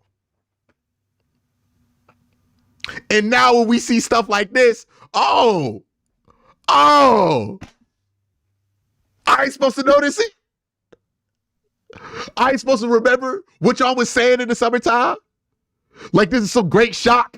See, this thing I hate about it too. People will hype up somebody. That person clearly did not need that hype. And that person doesn't live up to the hype. And you know what the people who hyped them up say? Well, nobody could have expected this. Yes! What you mean? I expected this. What did that even mean? They drive me so crazy. Nobody could have thought that Trevor Lawrence would have been this one. I watched his rookie year, dog. I saw it. Well, that was Urban Meyer. Hey, you've been waiting to get this ran off all season, dog. You've been waiting to get this ran off all season. And you know what the craziest thing is? If he just played bad against the Ravens, I might have just been like, okay, well, I mean, the Ravens are really good. Hey, bro, he looked terrible in Cleveland. He looked awful in Cleveland. He looked awful before that. Oh, man. Remember, before that game, I was saying, I don't really think it matters if Trevor Lawrence plays. That's not some shit you say about somebody who's elite. Okay? Like I'm not saying that about Dak. We're not even saying that about saying CJ. that about CJ Stroud, yes. We not even saying that about CJ. We're like, hey, we hope CJ came. Like, hey, man, that matters. Like, but Trevor, I was like, nah, you might get more turnovers with Trevor. He's not different from Baker Mayfield. Like, how we viewed Baker Mayfield is how we view him. It's just dressed up and taller, so we act like it's something more than it was. Even that one year he had 26 touchdowns, 14 interceptions. Who the fuck that sound like to you? Like, who does that sound like to you? To be honest with you, I can't even say that sound like Baker because Baker wouldn't throw that many picks. No, hold on now. Baker is when he's good, Baker, he don't throw that many picks. When he's good, Baker, I don't know. No, Baker throwing picks this year. But like, don't he got like 7 or something like that? I thought he had 10. Baker has 10? I thought he did. Well, let me check. Let me not put Mo 8. He is 24-8. Oh, okay. 24-8. 24-8. Hey, that's get good. that bag, Bake. No, Hey, get that bag. Hey, 3-1? This might be disrespectful That's what to I'm saying. Baker Mayfield. That's what I'm saying. Because look, Trev ain't put together 3 seasons like Baker has. The thing with Baker Mayfield is that he can't do it back to back.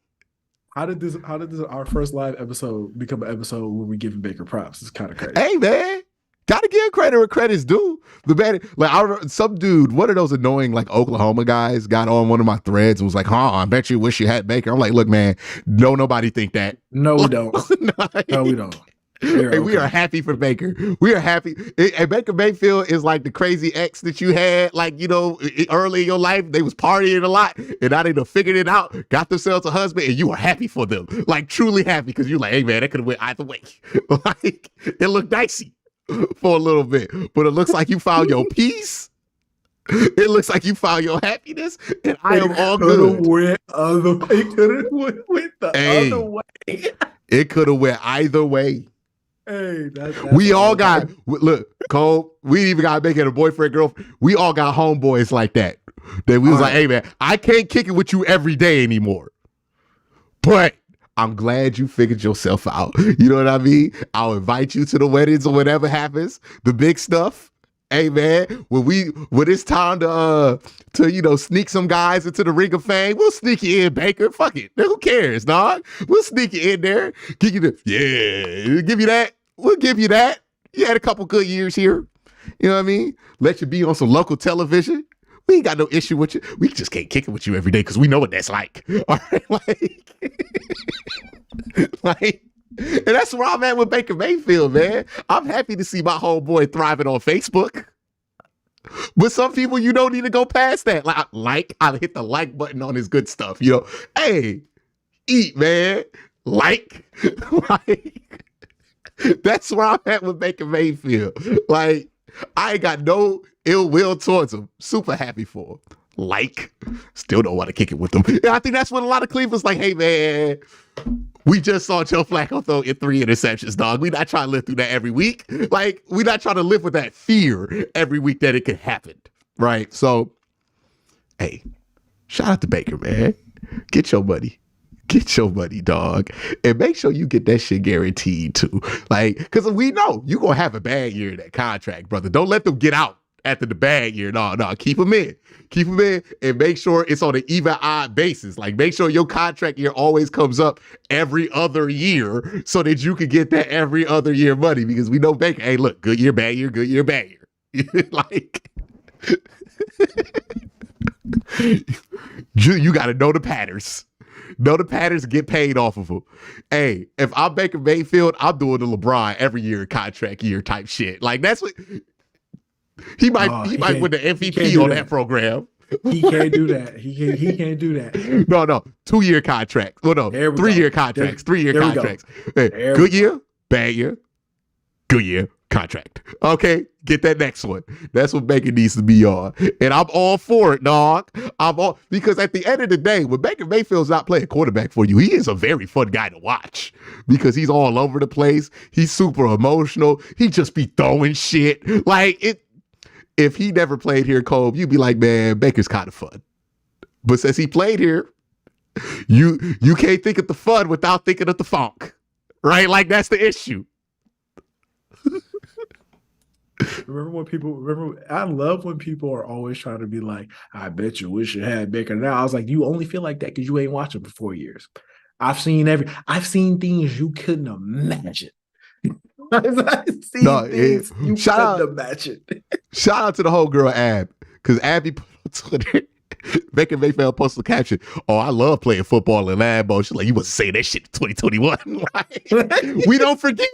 Like, we don't forget. We don't forget. We are happy for you, but we don't forget that shit. Nah, dog. You threw them 4 interceptions. Most inexcusable shit we ever seen on national TV, ruining Christmas and shit. Nah, we're not going to forget that.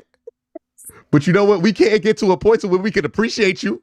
And that's where we at with Baker Mayfield. I appreciate what you doing right now. Like, good for you, bro. Get your money. You stay in the NFC. We ain't got to think about you.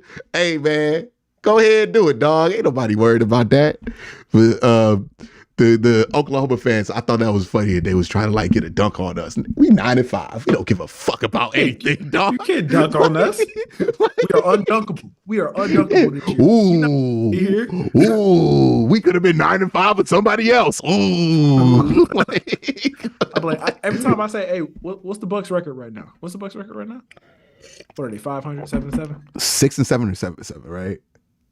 We 9-5. I don't care about anything Baker got going. I bet man, people been trying to dunk on this about this whole thing. Like, oh yeah, must suck to have Joe Flacco outperforming your $230 million. I don't give a fuck. We 9-5. Would you think I care about Deshaun Watson's feelings? Like, don't nobody care? We don't care about that. I promise you, we do not care about that man's feelings. We are 9-5. We are 9-5, man. That man gonna be in that booth and he gonna feel how he feel. He got $230 million. He is the last person we gonna feel. He gonna be all right. He gonna be all right. He gonna be fine. I promise you, he gonna be fine, dog. He gonna be fine. And look, he probably gonna be motivated.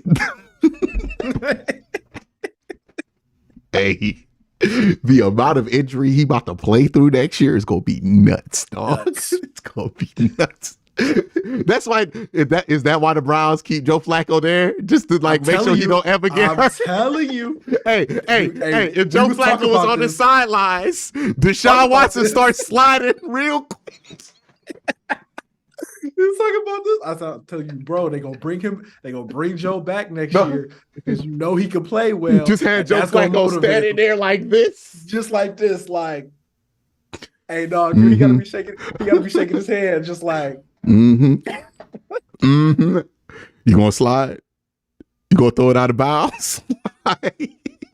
Hey, Deshaun Watson. You know, Joe gonna be like, hey, you know, you're supposed to get that ball out quicker than that, right? We gonna see Deshaun Watson with the slide sleeve. Like, he gonna be like, no, I gotta get prepared for all this sliding. He gonna be in training camp with baseball pants on. Like, that man, look, that might be the one good reason. All the other foolishness that might happen with Joe Flacco still being on the team with Deshaun Watson. But look, if he's on that sideline, he's sliding. Deshaun is not taking no hits. He is not sliding that shoulder into nobody's chest. He is sliding. First down. All right. He go like 1, 2, 3. Get rid of that ball. Hey. Yeah, we bring Joe back. We bring Joe back. Kev gonna use Joe Flacco like my mama used to use my dad. Don't make me call your dad.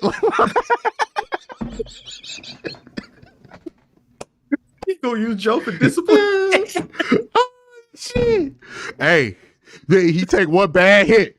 Hey, do I need to get Joe Flacco up in here? Joe Flacco start warming up.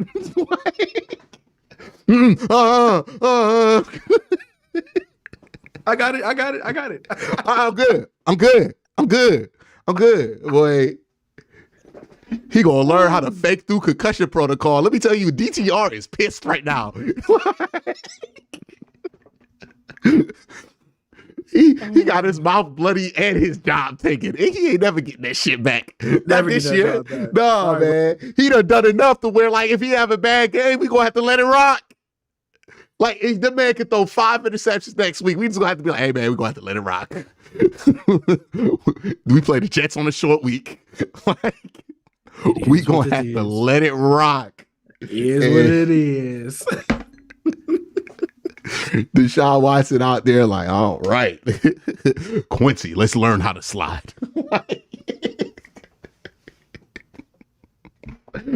I bet he ain't going. You had Joe Flacco behind him. I bet he ain't gonna be coming out here with that. Well, my play style is my play style shit. Like, no, he gonna be talking about adjustments. Okay, he gonna be out here talking about how I need to evolve. Woo, woo. You talked yourself into Jesus moment, man. Hey, you talked yourself into Joe being here. You see that? Just that quick. Quick. You just got. You don't even got to have Joe on the roster. Sign Joe to be an ambassador. You know what I mean? Just have Joe on the sidelines, so you know. Hey, man, we ain't gonna put him in the middle of the game. But if you do have to miss one, we got Joseph back there. So stay healthy. The most threatening stay healthy I've ever heard. Hey, any means necessary. Because let's be real, the way Deshaun Watson was playing before he got hurt, if he were healthy, we might be the 1 seed. Like, we might be the 1 seed. Might beat Denver. You know what I mean? Who knows? We could beat LA. Might be the 1 seed. But he did it. And he did get hurt. And now Joe Flacco here, and all Deshaun Watson really has to play for this is himself because he took too many damn hits. All right, like, he just didn't need to. man. He is sitting there like, hey, dog, changes need to be made. And if he's not thinking that, then he's not going to make it, dog. Like, it's just what it is. Like, at some point, you got to think these things. Hey, dog, the whole city behind Joe, right? The whole city behind Joe right now. It's gonna be a problem. He said, man, Joe Flacco got that one. He's like, Joe Flacco threw away the game in the fourth quarter versus the Rams. They asked about his family. I know Deshaun was like, they ain't never asked me about my family, and I'll beat them up by 20 points this year. Like, they ain't never trying to ask. They always trying to ask me how hard it is to come back. Like, nah. Hey, Deshaun, there are some elements in this game that became really real to you. You know what I mean? You might have been ignoring them ACC quarterback biases that we all know about. Bet you know you from the ACC now. You know what I mean? Like, woo, was it? Hey, you see the media? You see the media smiling at Joe? Mm-hmm. I'm not like. Deshaun was like, they ain't never look at me like that. He was listening to 444 after that shit, dog. I know he was. I'm not black, I'm OJ. Okay. No, you know what's even crazier? His old teammates, Elijah Moore was like this. He's like, man, the only person I feel bad for is DTR because, like, he wasn't even that bad for people to be acting like this about Joe. Like, he wasn't even that bad. Like, he like, damn, dog. Like, why y'all doing this much? Hey, DTR, you ain't throw for 300 yards in 3 straight games, buddy. I'm sorry. He did two. He also, I ain't throw 7 interceptions in this motherfucker either. Like, when I threw 3 interceptions, I bet DTR talking crazy. When I threw 3 interceptions, I got benched. But hey, you ain't win the game in the fourth quarter. I see how it is. You got to get you a game-winning drive mixed in there somewhere, dog. It is what it is. Hey, man, shout out to Joe.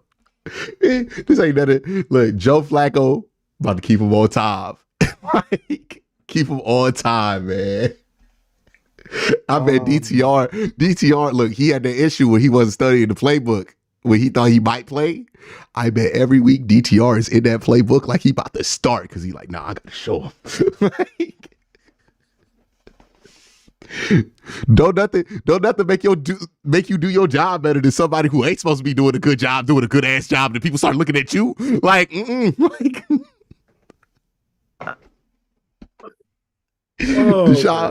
Deshaun Watson out here like, I'm learning how to slide, bro. Like, nah, they ain't about to do me like this.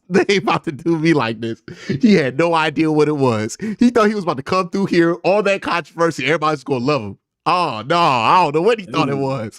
He underestimated some factors. Okay, like, nah, dog. Like, ain't no way. Hey, man. He should have known about how much people love Baker, what it was gonna be when Joe started balling. Hey, look, man, you should have had an idea. You definitely should have had an idea. Let's keep it real. Even when Baker was here, they was going for Case. Like, think about what Jacoby Brissett has had to do to get a level of love that Case Keenum got. Like, think about how much more Jacoby Brissett has done versus Case Keenum. And people out here still like, man, Case Keenum or Jacoby Brissett. Like, dog.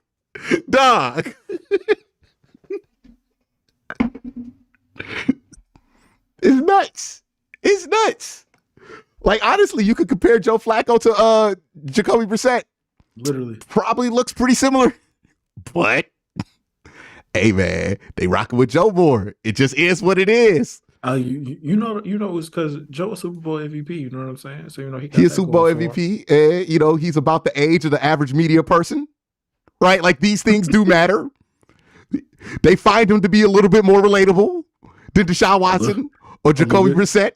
A little bit. And they when you find somebody more relatable, you tend to have more empathy for their struggles, right? And they have a ton more empathy for Joe Flacco than Deshaun Watson. And it's not a bad thing. I understand why that would happen.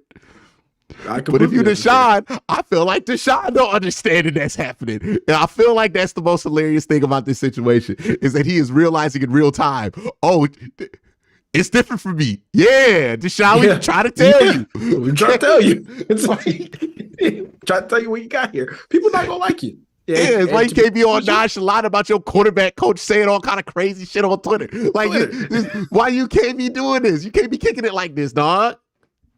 Like, you brought this on yourself, buddy. People don't like you.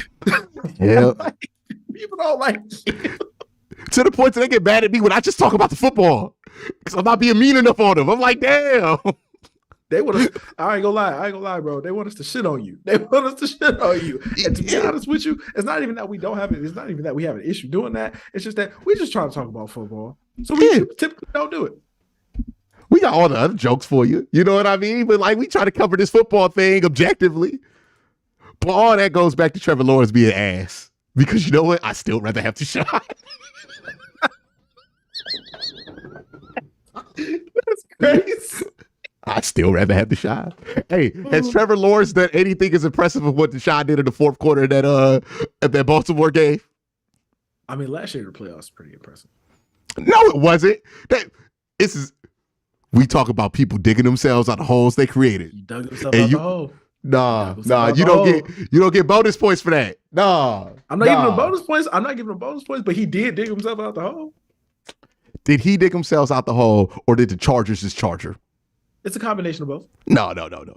It was the Chargers. It was 100% pure, unmitigated chargering that happened there. That shit it could have been you at quarterback, Kolb, and you coming back. All right. Yes. Hey, so let's relax. Chargers chargered. They chargered, and you know it because they done did it 8 times to 8 different quarterbacks this year. What are we talking about? That was about Trevor Lawrence. What about this year has not proven a point that had everything to do with the Chargers sucking?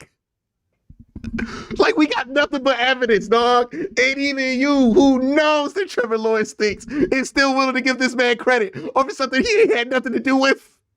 Hey, bro, we just gave Joe credit for doing the same thing. Yes, we did it. We pointed out the fact that he really don't deserve that much credit, but hey, they gonna give it to him. He needs the credit for what he did do, which is win the game. Hey, did enough. And I guess Trevor Lawrence did enough, but that's not more impressive than Deshaun Watson in the fourth quarter coming back on the 1 seed on the road. Like, nah. With one arm and one arm. Oh yeah, knee. With the season-ending injury and shit. Okay, hey dog, that's how much they don't like him. He did that, and the day after it happened, everybody forgot. That's how much people don't like him. And then the very next day, when he got his season, when we knew his season was over, everybody was. They jumped immediately. Is he faking it? Like, I was like, damn, bro. Yo, they really don't like you. They don't like you, bro. Don't like you. Yeah, they not gonna like. They never gonna be back on your side, big bro. Like, that's just. Like you. Only thing you can do is go out on the field and play with it. That's it. That's all. That's bro, all you can throw for 500 yards and they gonna give that credit to Myles Garrett. And Myles Garrett smacked the man over the head with the helmet. And now knowing what we know about Myles Garrett, and how indestructible that man is, and how I've seen 4 Browns run into him and get on the injured list. Mm-hmm. Hey man, Rich Eisen was right. He could have killed Mason Rudolph. Like, I take it back. That was not an overreaction. Like, nah, I done seen Zadarius Smith spin move into this man and get a concussion. Like, he could have murdered. Mason Rudolph would have been dead. What did Adam Schefter say? What did he tweet? Assault. Assault. It took Miles 2.5 years of excellent football play to dig himself out of that one. Let me tell you something, Deshaun. You ain't never digging yourself Dog. never digging yourself out of that. Sorry. Hey, man. Yeah. This ain't, you didn't play in the back like Big Ben. You know what I mean? Like, you're not going to get that back bias. Like, it ain't, Deshaun, dog. You just need to accept this. They ain't never going to like you. And Kevin going to have Joe Flacco on the sidelines next year. Ready to go. Kev like, oh, I got my guy. Yeah, don't slide. See what happened. I got my guy. We good. Like, I know. Hey, man, if 4 go out, we straight. You know what's crazy? The team might be believing it. Nah, we good. I ain't never heard Myles Garrett call Deshaun Watson elite. You know what I mean? Like, I've heard him say it twice about Joe Flacco. Hey, dog, it's a rough world. It's a rough world for you, dog. They was doing the Adrian. When I seen him throw that ball. Oh man, I was like, oh my God. Oh man. That shit is. I was like, was you looking at the chats? Yeah, I was looking at the chats. Make sure we ain't getting canceled. I feel like we get the opposite of canceled before what we were saying. And they still gonna hit me up talking about you have a special love for Deshaun. It's like I'm like, I feel like y'all don't be listening to the show, bro. They just people just be making up their own opinions, dog. They just look at your avatar and be like, yeah, he looks like somebody who would defend Deshaun, and it just be going with it. And I don't know what makes somebody come up with that opinion. I do, but you know, like oh Lord. That's how somebody saying Jalen Hurts is disappointed can turn into a controversial topic, is making certain assumptions. You know what I mean? Like, gotta be careful with these assumptions. Like, speaking of assumptions that we've made, are the Cavs gonna be all right? Because I feel like the Cavs might be all right. And I didn't. Hey man, they keep having guys step up. To be real with you, it's been feeling a little bit like the Browns. I'm not gonna lie, it's been feeling a little bit like the Browns. Evan Mobley out 2 months. Darius probably gonna be out for like a month. They back to back. Hey man, did we hear about Donovan's shoulder? Craig Porter Jr. is ready. We good. Nah, that's drunk. That's drunk, dog. Craig been waiting for everything this. you done see Donovan Mitchell do this year, and you like, no, we got Craig Porter Jr. Nah. JB ain't Kevin, dog. He ain't making that work. Like, hey, listen, he just need to give him minutes. I seen what he did against Philly. He has been balling.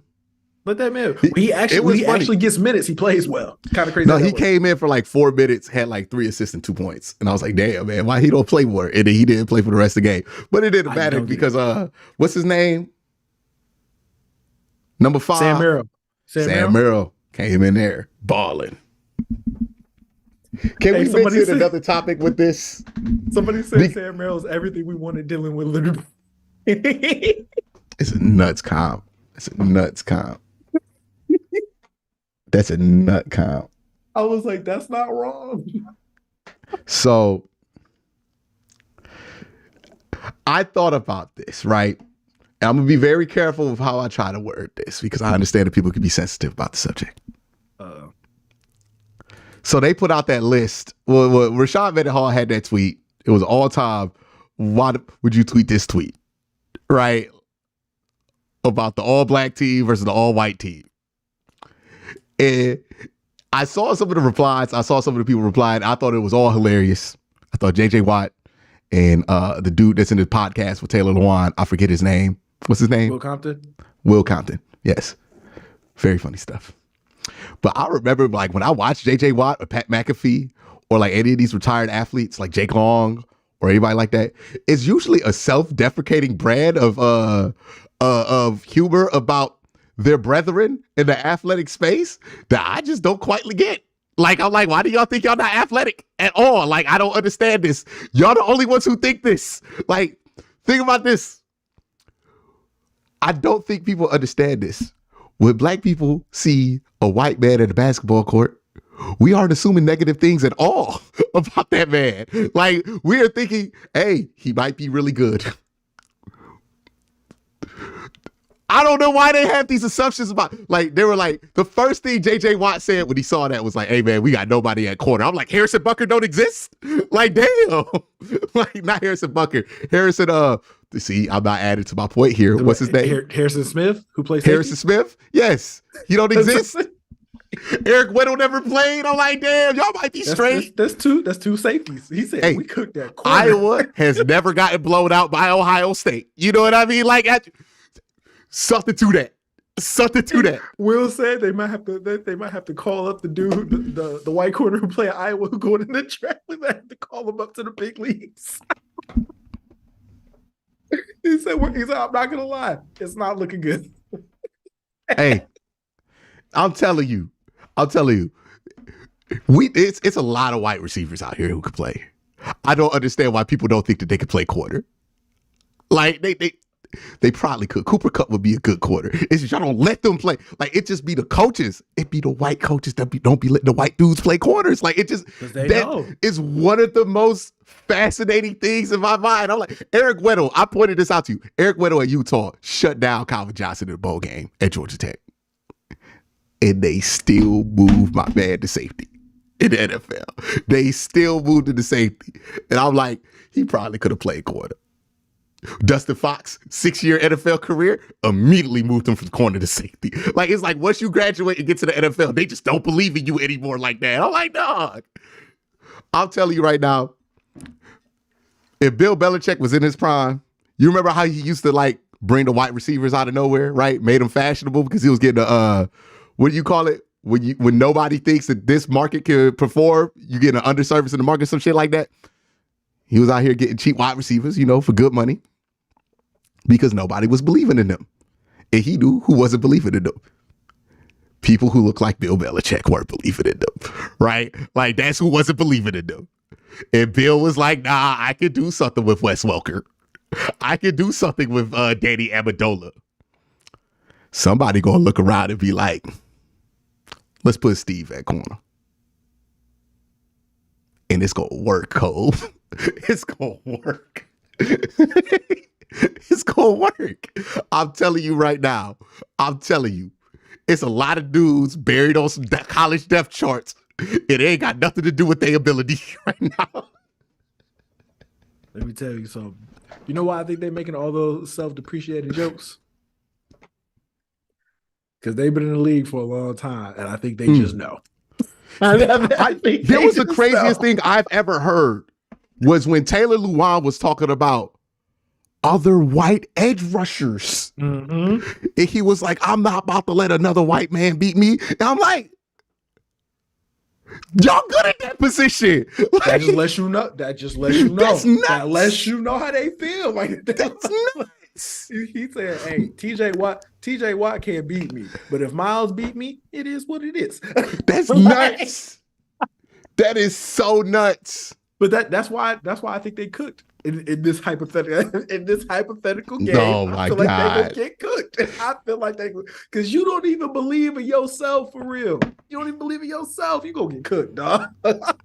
Hey, they go up 14 early though.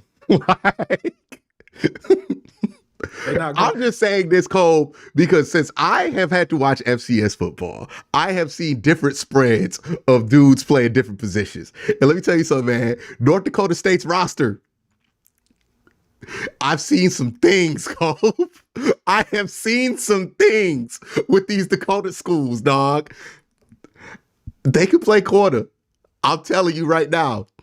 And I don't know. That whole hypothetical was wild to me because, like, I ain't hear Antonio Brown say a word about this one. And I'm like, this seems like something Antonio Brown would be waiting to say something about. I love how like all the black athletes ain't really say nothing about it, but all the white athletes like, nah, we might get cooked. That was crazy. I just love Jay Arguing about who gets Pat Mahomes. they try to get some of us on the team. It's like, he was like, where do we stand on the biracials? How do we decide who gets who? That was nuts. What about Christian Gonzalez? Right? Ain't he Dominican? That's a good discussion, actually. See, look, we need to be more inclusive with these talks.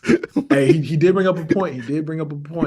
And I think it was valid. He's like, I feel like Will Compton was like, I don't think we get the Pacific Islanders. I feel like they all. I feel like we are getting to a place. I was like, that's what he said. He's like, I don't think we get any of the Pacific Islanders. This is a nutty conversation. He's like, maybe we could get Puka, but I think that's it.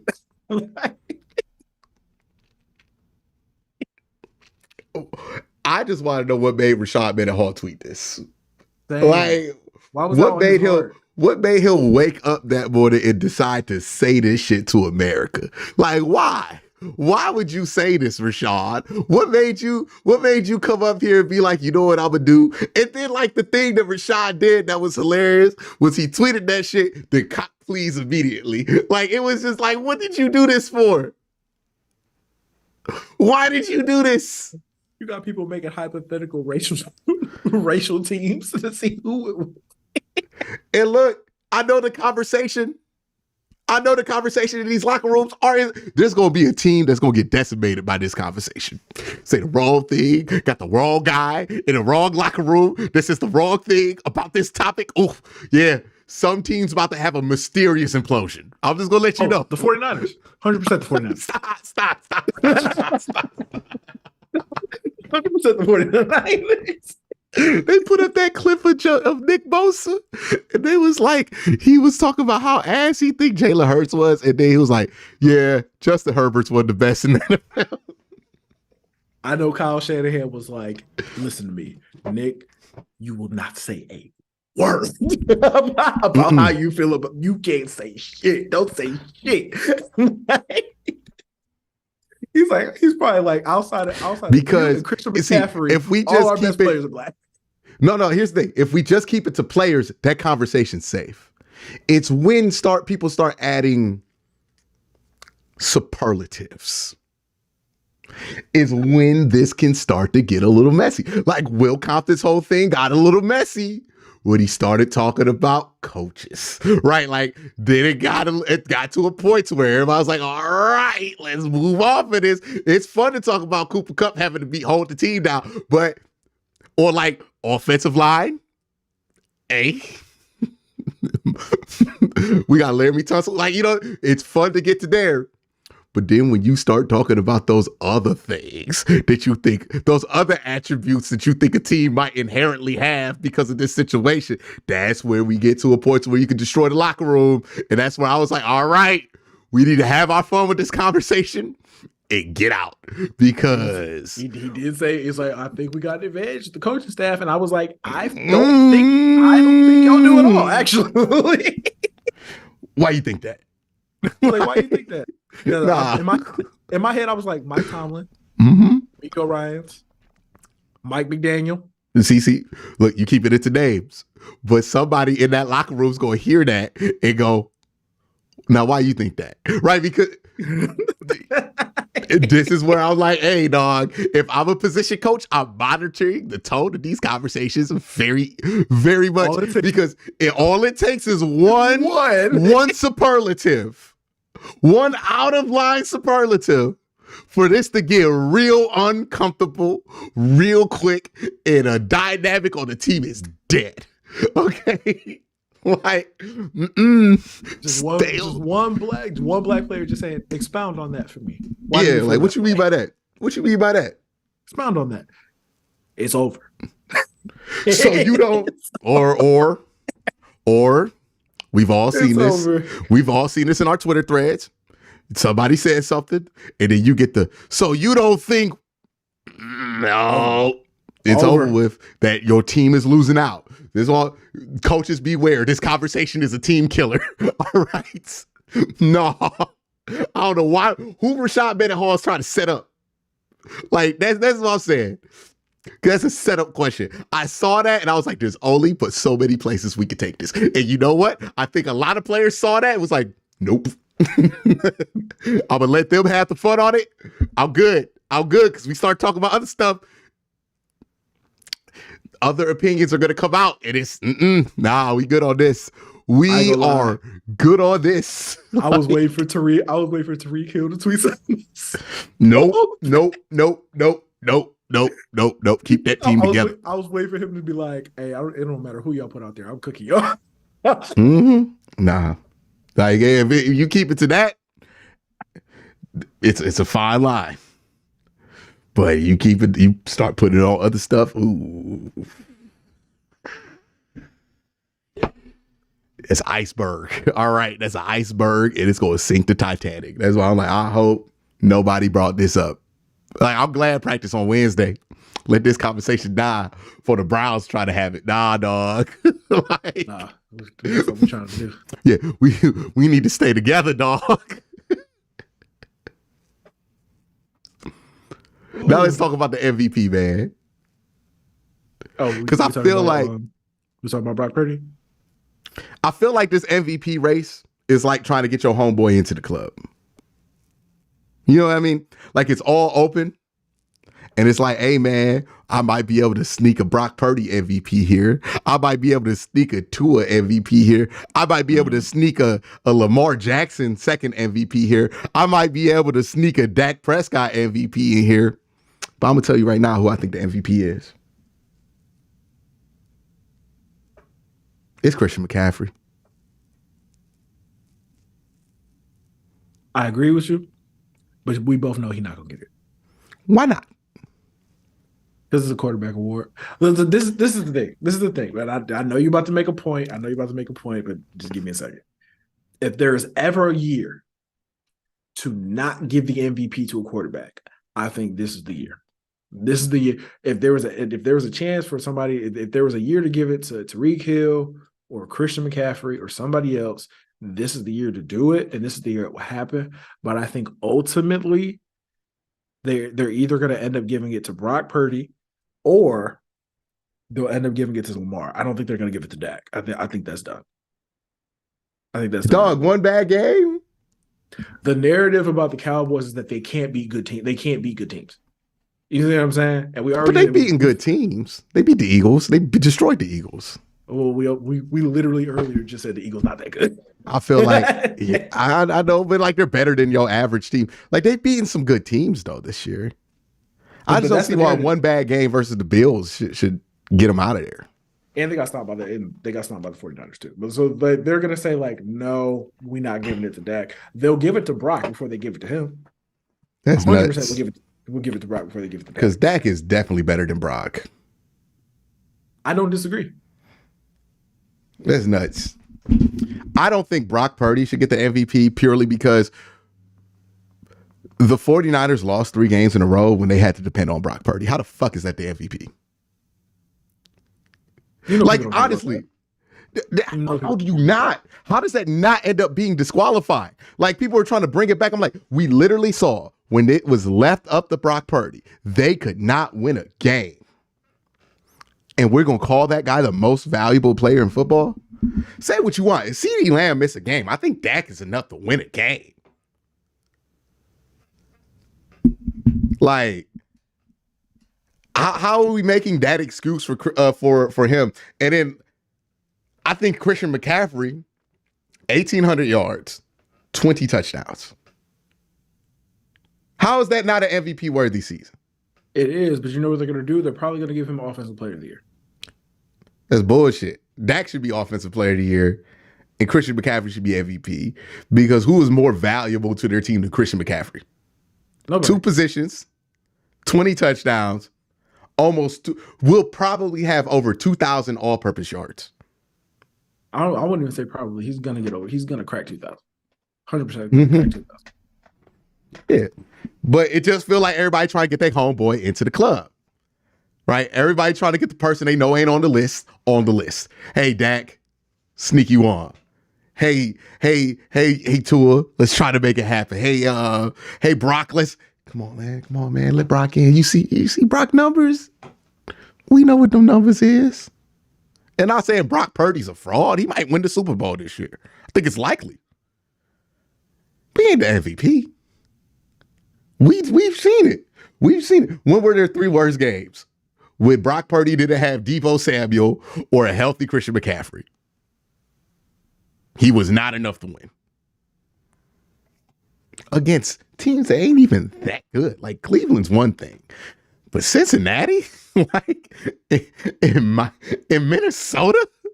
Like, hey, look, man.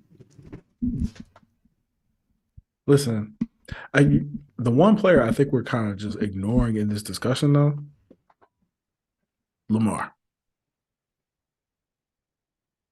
I feel like Lamar. Look, I feel like this. I feel like I've been a Lamar advocate for a very long time. This is not a season where Lamar can win the MVP. One, we know what it is with Lamar in the voters. He has to be undeniable to win the MVP. He's been good. He's not been remotely close to undeniable this year. Nobody's really been undeniable, though. So I don't think but it doesn't matter because Lamar to win it, he has to be undeniable. Because he won one already? Because he won one already, and he's Lamar Jackson. And people always got their hang-ups about Lamar Jackson.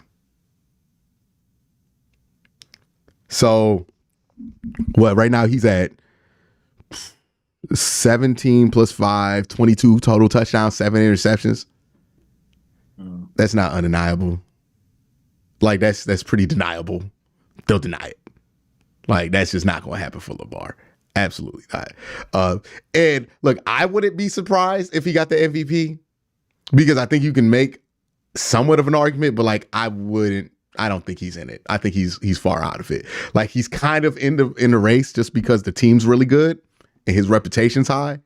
But like, to get his second MVP, we talked about this. Like, Pat Mahomes had to outdo his first year getting the MVP in order to get it. The bar goes up once you win an MVP. You can't just have another good season. It's why Kobe only got one. Right? Well, because there were other things going on. Yes. But that's what I'm saying. The bar was, they were more skeptical of Kobe's accomplishments. Right? So he didn't get many MVPs. For Lamar to get an MVP, this is not beating skepticism. Like this stat line. It just isn't. Right? Like, they're just not going to give him that. But Brock Purdy, Dak, they don't have that same. Well, Dak does. This is why people think Brock Purdy's going to win it. Because Dak has to overcome some scrutiny because the Cowboys have been stinky in the playoffs and don't nobody think they for real. Even though his stat line is incredible. He has 28 touchdowns, 7 interceptions. I don't even know how many rushing touchdowns he has. Brock Purdy, on the other hand, 29-7, which is good, but it's not like incredible. But people want to give it to him. So he's not having to overcome that scrutiny. But it should really be Christian McCaffrey. Okay. By the way, did you know James Cook is number 2 in the league in rushing yards right now? James Cook on Buffalo? Yes. Oh, yeah, he on my fantasy team. Salute to James Cook helping me out. Yeah, but Christian McCaffrey has 13 touchdowns rushing, 7 of them boys receiving. And look, Tyreek's had a great year. He's at 1,500 yards. He might get to 2K. He might not. I don't know. If he gets to 2K, I guess you got to consider it. But dog, Christian got 20 of them hoes. All right, 20 of them. 20 of them. Yeah, 20. What if he get double-digit rushing and double-digit receiving for the year? You know who has 22? He would be the 7th-ranked quarterback if he just had passing touchdowns instead of rushing touchdowns and receiving touchdowns. He has more touchdowns than almost every other quarterback in the NFL right now. How is that not the MVP? Like, I know people are bringing up, what year did Derrick Henry get 2,000 yards? Was that 2020? I think so. Is it 2019 or 2020? Okay, so people were bringing that up. Yeah, Derrick Henry, 17 touchdowns. How many receiving touchdowns did Derrick Henry have? I doubt he had any. But let's just look into it, right? 2,000 yards, I think, 17 touchdowns. Did he have a receiving touchdown that year? Let me look that up.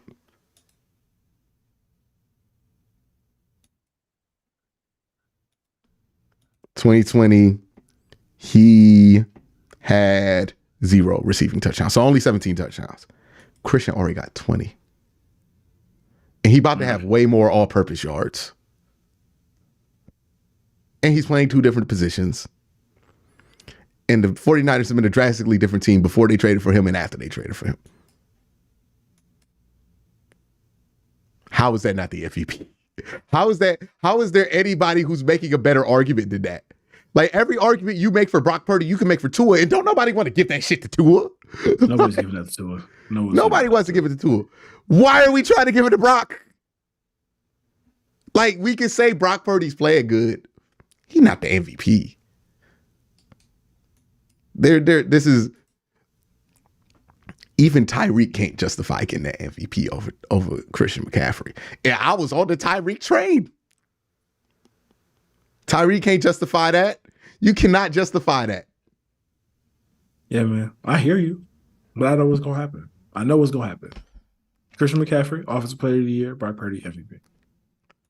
You think being a running back about to set them back enough for them to hype up? Now, I will give people credit, though. We thought this same exact thing was going to happen with McCorkle Jones and the Heisman. But they did the right thing. They gave it to Devonta Smith. I wouldn't be surprised if they have a reckoning of, hey, man, Christian did that and he missed like a whole Browns game in between that. Like, I think he's the MVP. How many rushing yards does he has to get? He has to get 700 receiving yards and 1,500 rushing yards. He'll be the MVP. I hope you're right. What's the single season non-quarterback touchdown record? It's probably going to be something stupid. I'm going to look it up. In chat, if you know this, tell us in the chat. Single season non-QB TD record. I wonder who said it. I believe it's LaDainian Tomlinson at 31. Oh. Yeah, he ain't touching that. He is not 31. He's at 20 right now. He's not getting 11 in 3 games. Priest Holmes had 27. Hey, man, we was running that rock in 2000, dog. Like, look, the top 4 leaders. LaDainian Tomlinson, Sean Alexander, Priest Holmes, Marshall Faulk. Priest Holmes again.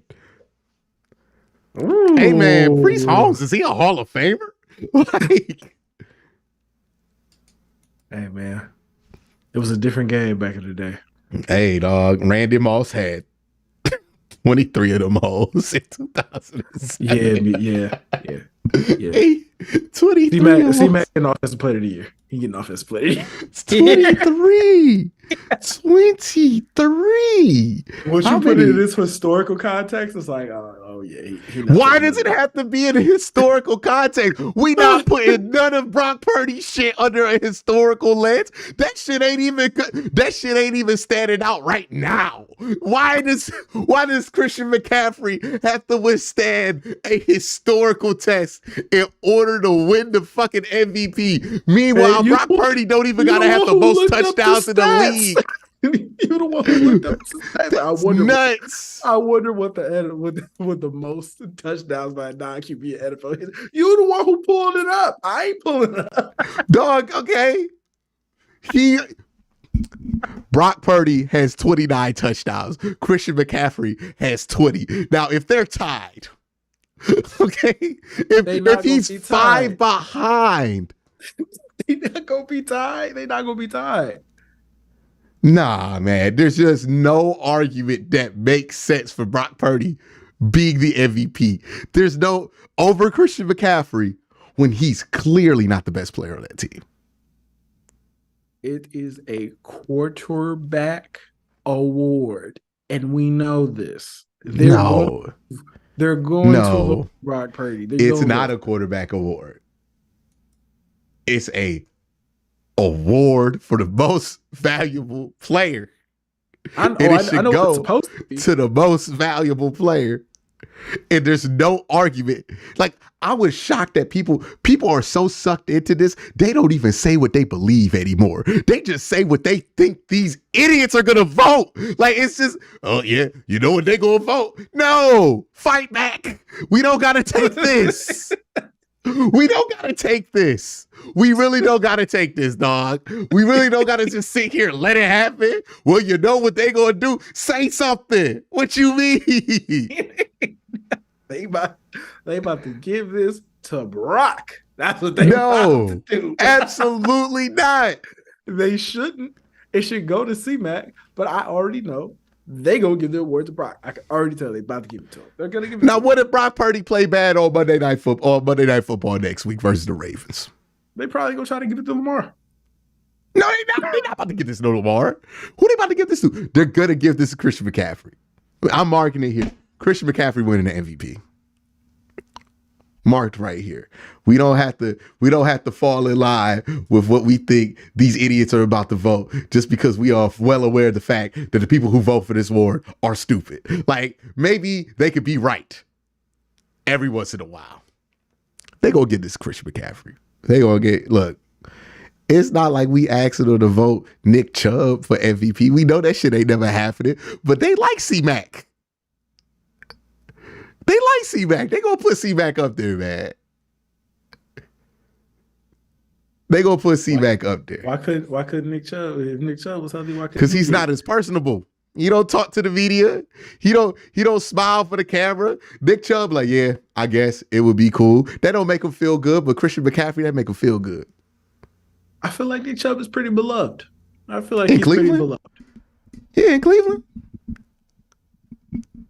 Christian McCaffrey's a national brand, Cole. Oh, because he's a Pac-12 running back. He went to Stanford. You know what I mean? Like, he hard-nosed running back out of Stanford. Hey, look, man, say what you want. Who was on the Madden cover in 2012? Yeah, that's the power. All right.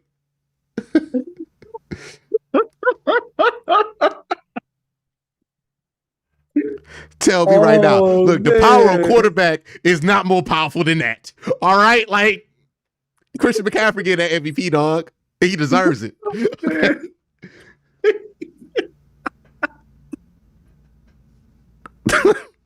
Bro, we really did that. Hey. We didn't put Josh Gordon on the cover of Madden after he led the league in receiving yards, right? Like, oh, man. What year was that? 2011? Was that 2013, wasn't it? That was 2012 or something like that. Where was Peyton Hillis? I don't even think he had that many yards, Cole, and we did this. Are you serious? Yeah. Okay, he had 1,100 yards.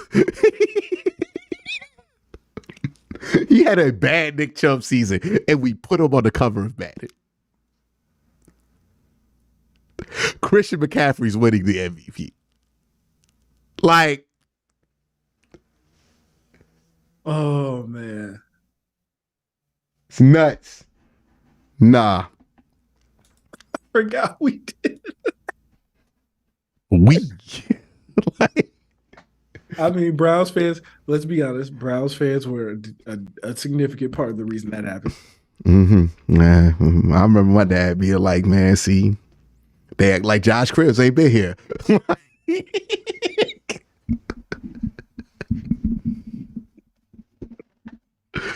Oh, man. So I understand it's a quarterback award. They'll make an exception. Christian McCaffrey go get the MVP. Unless Brock Purdy throws for like 10 touchdowns in 3 games, Christian McCaffrey's getting that MVP. I don't know what the odds are for Christian McCaffrey to get the MVP. I would take him. I would take him. And they playing the Ravens. The Ravens don't got a good run defense. Oh, yeah, he going to look good. He going to cross up Roquan Smith overrated ass. And then everybody went, oh, you saw what he did to the best linebacker in football. And then Roquan Smith about to send that motherfucker straight to the MVP. I already seen it. I'm impressed that you've managed to work in a Trevor Lawrence and a Roquan Smith shot. Oh, yeah. Into this. I'm impressed. Oh, yeah. You know what I mean? I make my shots. I'm not Justin Herbert in clutch time. You know what I mean? No, we get Justin Herbert shot. Go ahead and say something about Cat. Go ahead, go say something about Cat. I know you want to. I'm gonna leave Cat alone. He going through enough right now. Hey, but we gonna say Anthony Edwards learned how to protect from Cat. Okay. I want to know what Cat said to him. No. I don't. We're not doing that. But you seriously think the power of quarterback is going to get Lamar Jackson the MVP on an all right year over Christian McCaffrey? Listen, man. Dak and Lamar don't stand a chance. I'm sorry, brother. Dak, Lamar, and Tua. It's either Brock Purdy or it's Christian McCaffrey. If they give it to C-Mac instead of giving it to Dak or Lamar, or Dak or Lamar, I promise you, we're going to be on here and we're going to talk about that. We will talk about that in excruciating detail. Hey, Pat Mahomes beat Josh Allen. And then Bomani Jones brought this up. Pat Mahomes beat Josh Allen in overtime that one time, and they changed the rules so Josh Allen could get the ball, brother. Like, that's Lamar not beating that, dog. I'm sorry. It is going to Christian or it is going to Brock. And I believe it is going to Christian. Because they want to give it to somebody, not a quarterback. And boy, oh boy, is Christian McCaffrey right there for the taking. They going to give it to him. Trust and believe that. But let's get to the super chats before we head out here, man. So many of y'all been able to comment on the show. We appreciate y'all kicking it with us. And we're going to get to these supers, man. All right, first super chat is from my guy Akalon. He says, Cole, for the love of God, somebody tell me who Dennis is. Also, if Stefanski prefers a certain style of quarterback, do you think that play style can actually go far? Also, shout out to step parents. Shout out step parents. So we've kind of turned Dennis into a mythical creature on this show. Hey, I don't know if I want to change that. Nah, we gotta keep it how it is. Dennis is Dennis. Dennis is, if you know who Dennis is, you know who Dennis is. I'll give cryptic hints. You gotta stay locked in. Oh, you gotta stay locked in. Dialed in. Oh, he's dialed in now. You gotta stay dialed in. Stay dialed in. And you know, all of these things we say about Dennis are developed here. That's somebody else, but you follow those breadcrumbs, you'll find them. You'll find it. If his account don't get suspended. Yeah. Best I've ever seen. Best I've ever seen. Yeah, best I've ever seen. Like, you just search Dennis, best I've ever seen, it's over. Boom. You gonna find one of his tweets. Oh man. Oh dog. But if Kevin prefers a certain style quarterback, do you think that play style can actually go far? That's a good question, right? Because we talked about the same thing with Kyle Shanahan earlier this year. How far can that style go, that West Coast style go, if you just have somebody there to operate it instead of a game changer in there? To be honest, I don't really know. Can we just get a normal season first and then go from there? I feel like we just need to have a normal season. Like 2020 was the closest we got, right? Mm-hmm. And they were a couple of plays away from actually beating the Chiefs. and they're a couple of plays away from actually getting it done. So yeah. I want to see what it looks like when we actually have all of our guys, or at least most of our guys, and we just have a normal Brown season. Hopefully, it's next year, and then we'll revisit and see if it can actually. Lawrence says Dennis, a warehouse legend. # Mark's life. Cody Clark says, let's get a membership going. I need to be gifting them subs to the diehard. Stoked to see y'all live, doing it for the first time, and the dedication. Appreciate you, dog. My man Ray Rags came back with the super chat. Q, F it. I'll do 2 long podcasts live today. LOL. Yeah, I gotta do AFC North talk later today. Well, I'll be exhausted after these 3. One time I checked my Apple Watch, it said I lost 700 calories just doing podcasts all day. This shit is not like easy. Like, I be exhausted. My girl, even though she don't even be like trying to contact me that much on Tuesday, she's like, yeah, I know you busy. Akalon again with another super chat. Appreciate you, man. It's 2023. The Browns just won a comeback game against an opposing team's wide receiver, dropped the touchdown in the end zone, all led by elite Browns quarterback Joe Flacco. What a timeline. Hey, man, I'm done fighting it. This motherfucker elite. Fuck it. We win this Super Bowl. Like, I'm on the train now, dog. I'm on it. We just got to accept it. We just got to accept it. Hey. It is what it is. Now I do think it's hilarious. They're gonna have him on the sideline, like just like Deshaun, you gonna slide. But it's been such a weird Browns year in the best possible way. Where normally everything that could go wrong does go wrong. And I feel like everything that, even when things did go wrong, they still go right somehow. It's just been fun. It's just been a fun year, and I'm happy we having fun. Yes. Hey, dog. And let's keep it real. If this didn't go right, we could have really ruined this franchise. Okay? That's all I'm glad for. It's like, hey, man, we 9-5. We not about to fuck this up, baby. We going to be solid for the next few years, baby. We not about to get rid of no Andrew. We not getting rid of Kevin. We are keeping the right people in charge. You know what I mean? That's all out. The second Nick Chubb went down, I was like, ooh, this go bad real fast. This go bad real fast. Be out here talking about a new coach. Thank goodness. Isaac Link says there's a 0% chance this show gets as off track as last week.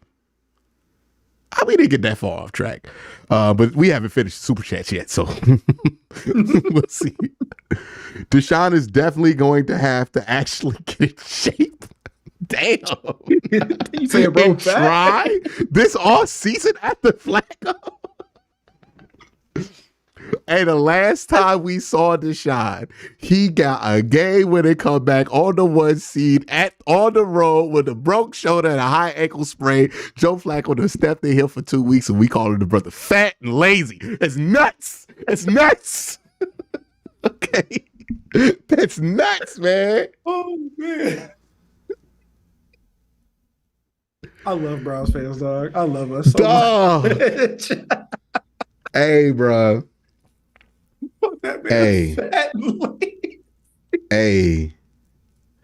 And he meant that. Oh, he meant that. I appreciate you, Isaac. Like, you said that with your chest. Hey, I ain't even gonna be mad at him. Like, that's how people feel right now. It is crazy because, like, bro, it was but hey, man, hey. Damn. Hey, it's a cold world out there, dog. It's a cold world. I think this all the time. Because I remember talking to somebody who has contact with the Shots people, and they were saying things in a way that made me realize they don't understand. Cleveland, one of them places that will fight you. Like, they thought they was coming to Wisconsin. You know? Nah, we love football, but we also love anger. Okay, like, if you came here thinking this is anything different than Philadelphia, you have been misinformed. Like, I don't know who told you about Cleveland. Like, they was telling you about Ohio, not Cleveland. This ain't, nah. That's Ohio. Cleveland, we'll fight you. Right? That's why the famous quote from Cincinnati, we're not Cleveland, we're Cincinnati. They do exactly what they said. And I agree. We will throw bottles at the refs and try to get it going, okay? And get that action going with the referees because they called a bad call in Cleveland. They not doing that in the other parts of Ohio. We're a little different. And I don't think the people understood I don't think they understood. Look, I say this all the time about the Deshaun Watson trade. I feel like this was a massive series of underestimates by the Cleveland Browns and Deshaun Watson. I just feel like that. Like, it was an underestimate for Deshaun Watson to think that this is going to be the same thing as return to Clemson or return to Atlanta. No, the built-in love was not there. Actually, they kind of hate you because you played at Clemson and beat Ohio State all the fucking time. And two, he thought Cleveland was Ohio. It is Cleveland. Okay. It is different. From here, you understand exactly what we're talking. A underestimate by far of the environment. We will boo you. We will boo Joe Flacco. Like, absolutely. Yeah, he ain't even got. They were about to until that comeback. Hey, Joe Flacco, and you know who knew what time it was? Joe Flacco, because where's Joe Flacco from? The Northeast. He's from Boston, I think. Boston or Philly or Jersey. He's from Jersey. And he knows what time it is in Cleveland, right? He came out there, threw them interceptions, like, I got to hit a big one or else these motherfuckers going to start booing me. Like, that's the one thing. Joe understands this ain't the Midwest. This is really the East Coast. And he know how to work us. That's why we like him so much. That's why everybody's smiling at, because Joe know how to work it. Because he from the East Coast and he understands. He took one sniff in Cleveland, was like, oh, this ain't that different than Jersey, dog. Like, this ain't not that different than Jersey. Oh, man. We don't understand this. And I don't think Deshaun understood this. I don't think Kevin understood the task that he was bringing himself on to. It was a series of underestimates. Now, hopefully they correct for him. But I don't know if you can correct for that last one, man, because either you built for that kind of shit or you not. like straight up. And that's a question that Sean got to ask himself, man. You really built for this shit? Because Cleveland is a different place. It ain't getting no easier. I know that. Hey, good luck, bro. Hope it works. Because if you good, the team wins. It's like, Mike Wack says Yinzer Baker Bros will be on a different breed. Man, I don't even know if they want that for real. I don't know if they want that. Because I'll be real. I'll be honest. Steelers fans get worse than we do when the team not good. Like they not going for that at all, especially because they used to winning, or at least used to having teams that don't suck. So when the team, this is the first year they've really been like bad for real, and they not handling it well. Man, if Baker go there and stink it up, he may never recover. Hey, you one bad throw away from them. Remember, you played in Cleveland. Literally one bad throw. Hey, the one thing you can never underestimate is the hate that both sides have for each other on that rivalry. And let me tell you, it would be like if Baker Mayfield transferred from Oklahoma to Texas. Oh, yeah, you one interception away from them, remember, and all that shit. But yeah, it'd be crazy. My guy, Autistic Kid, says, Baker, listen to me. The Falcons need a quarterback. That'd be a good spot for him. That'd be a good spot for him. My man Pete Tucker saying in the super sticker, appreciate you. Ray Rags back again. Raiola committed to Ohio State first, then Georgia, now Nebraska. It's a crazy story that nobody's talking about. Ray Rags came back at it again, says, who was the best high school football player you have ever seen? For me, it was Mark Wade from my high school. He threw for 4,376 yards, ran for 1,700 yards as well, and 75 total touchdowns. He YSU legend. Yeah, YSU legend, Mark Wade. And then he transferred out. 75. Braxton Miller. You got to see that one up close personal? I was on that football team, that St. Anne's football team that played them, that beat them. I was a sophomore. And bro, I'm not gonna lie. That motherfucker is the greatest high school football player I think I'll ever see. I'm terrified. That team, hey, that St. Anne's team had a bunch of dudes who had D1 scholarships on both sides of the ball. He was by far the best player on the team. Ask anybody. Ask anybody. He is by far the best player on the field, by far. Yeah, for me, it has to be Shaq Washington. Yeah, Shaq was cold. Yeah, Shaq was cold. Shaq. They had a good team there. They had like 3 dudes that played like serious college football on that team. When Shaq Washington was and man took us to 2 state championships and won the last one by himself. Shout out to him. He's still coaching down there. Let's see. Akalon 2. You two are legendary, like the Twin Towers. Okay, Sean McVay. Okay, Sean McDermott. This is what we doing. This is what we doing. This is what we doing. This is what we doing. Wow. Wow. We're not going back to that topic. Nah, we're not doing that. We already got dicey enough with the whole white draft thing. Like, we don't need to go back there. Like, I'm not gonna lie. When we did the Sean McDermott thing last week, I thought we was gonna hear more about that. I feel like we kind of escaped one with that one. I'm not gonna lie. Hey man, we just sending this to the right place. They understand what we're talking about.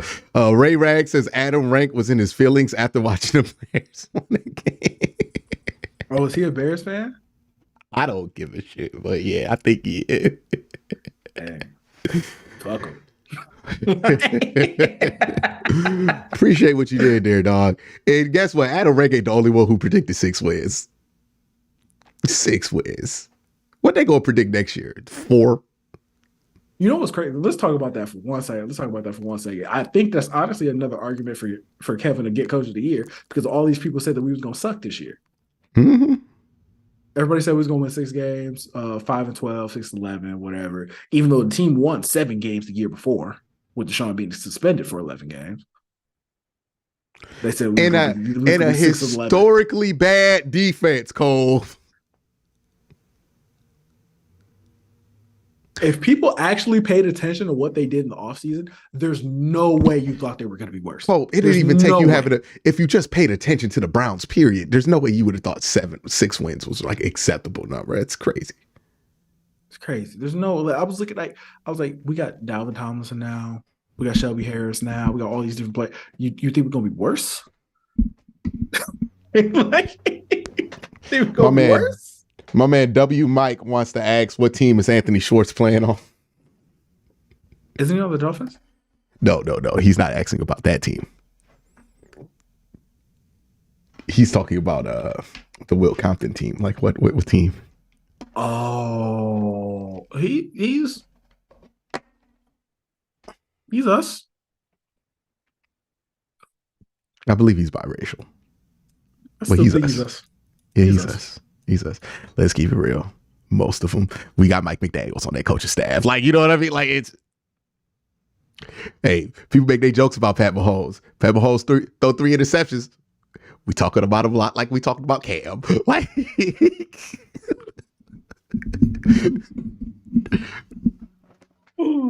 Just saying. It'll change. That was crazy what they did to Cam, man. I was like, every time Cam got a bad opinion, they come for his career. I was like, this is crazy. Like, just let this man have a bad take. And to be real with you, the only one I really honestly disagree with was Dak. So I was like, I wouldn't call Dak again. I wouldn't just say Dak's a game manager.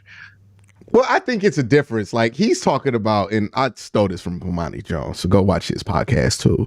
But I think the point he was trying to make was, I'm a game changer, and they just play the game. They play it at a high level, but they're doing what they're asked to do, just at a high level. I have to make shit happen, right? Yeah. Like, Dak ain't making it happen with Ted Ginn. And I think that's what Cam was referring to, is like dudes like me who got to make, it's like, I feel like you get this in the music space where there's guys who can rap, and there's guys who have good beats. And the guys who can rap always be beefing with the dudes with the good beats because they feel like you just coasting off them beats. You know, like you just coasting off them beats and rhythms. Well, I got to come out here, do these triple 30 entendres and all that shit. Like, I feel like it's a similar beef where it's like, what I have to do is more impressive because it just takes more work. But what you do is more accessible. Doesn't mean it's easy. Like, nobody could just hop on a 40 beat and make it sound like Drake. Like, that's not how that works. But it does feel like that's more of a transcribable template to success than having like Griselda out there try to give you like 16 of them hoes or something like that. I don't know who the new boom bap dudes is. I don't listen to music anymore. But like, maybe Cove could give me a better example of that.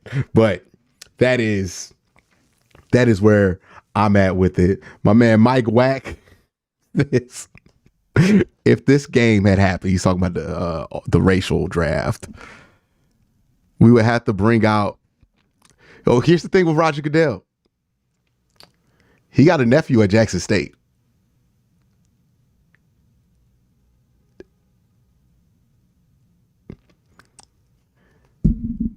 Like, what? He has a nephew at Jackson State. It's his nephew. I see how you try to approach this thing so carefully. No, the nephew's a brother. Really? Yes. You didn't see that? It was Deion's last game at Jackson, and Roger Goodell was there giving dap to somebody. He was like, "Oh, his last name's Goodell." Oh, like, yeah.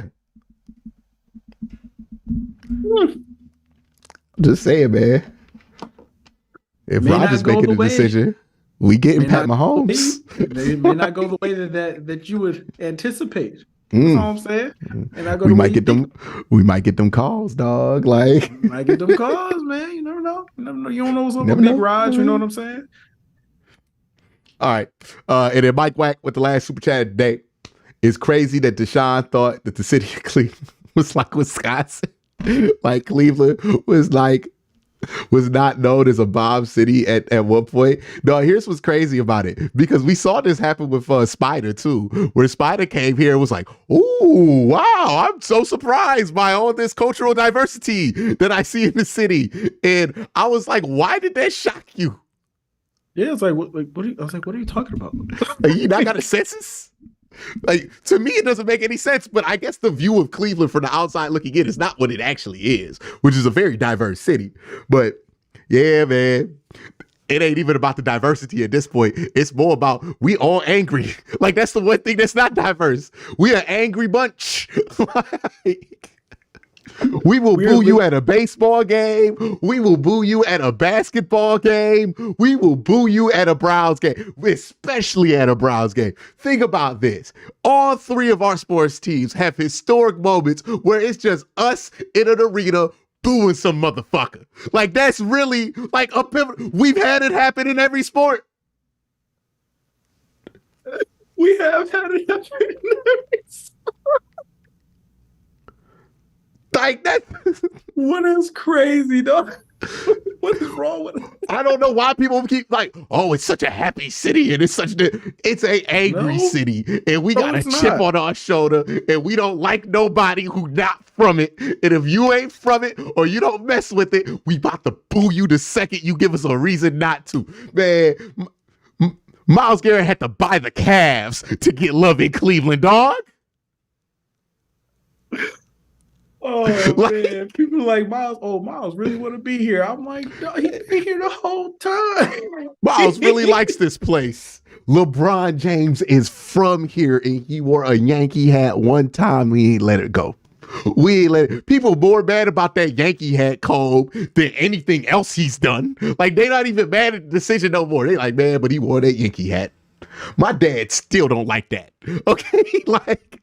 Every time LeBron tweets about the Browns, somebody's like, "Man, shut up. You a Cowboy fan. I saw you in that jersey." We not messing with that. People be mad at you because you cheer for the Lakers. Like, nah, man. They not rocking with this at all. Like, look, I need people to understand something about Cleveland. If you wouldn't do it in Boston, if you wouldn't do it in Philly, you really shouldn't do it here. All right? That's just it. You gotta understand, this ain't what you think it is, right? You think it's something it's not. You think this Milwaukee? Nah. Oh. This ain't Columbus. This ain't Cincinnati. No. You have a bad game. Don't be in public. Like, this is a different city, man. This is that doesn't mean anything negative, but anybody who grew up in it knows it. We are much more like Philadelphia. Okay. Columbus is the Pittsburgh of Ohio. We are the Philly. Okay. You almost forget we in Ohio. Like, keep it a buck. You're like, hey man, that's not the same. It's kind of like how you forget Detroit's in Michigan. Like, because East Lansing ain't nothing like that. Like, look, it's why we relate to Detroit more than we relate to Cincinnati or Columbus, because we know what that's like. We know what that's like. You can always tell an Ohio Browns fan from a Cleveland Browns fan. No disrespect, wherever you cheer from the Browns fans, as a Browns fan, I got respect for it. But anybody that's willing to simp for the Bengals or the Bills, I'm like, oh, they from Ohio. Okay? They from Ohio. Anybody that defends Philadelphia Eagle fans, that's somebody from Cleveland. Okay? Like, that is a Cleavelander. 1,000%. No doubt in my mind. That is a Clevelander. Oh, man.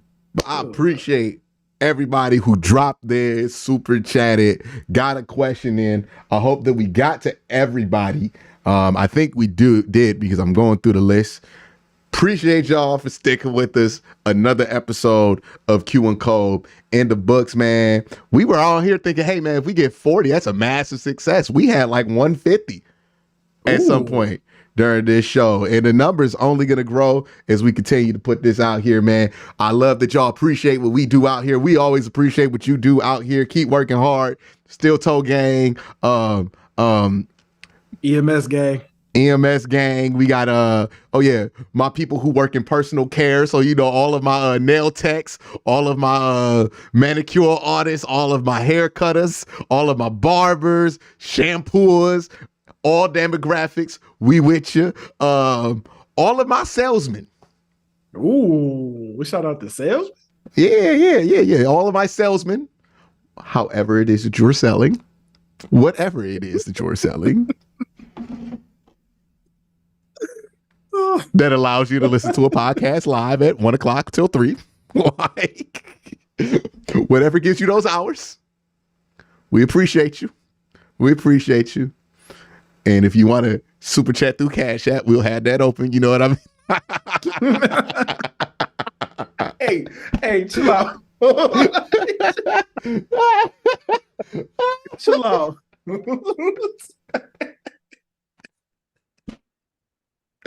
Hey, man, we an independent production. We got to get it how we can get it. You know what I mean? Support Black-owned businesses. And shout out to all my... Just shout out to everybody who watched the show for real. All my essential workers. Remember we was giving them the shout outs for a while? Mm-hmm. For real, shout out to the real essential workers. People getting paid that wage. You know what I mean? Shout out to y'all. Look, if people getting paid that wage, didn't show up to work, this whole thing not happening. You know what I mean? Like everything not happening. You not getting your coffee, okay? Your gas ain't gonna be. Look, shout out to the people getting paid that wage, waking up every day to go out here and grind through the next one.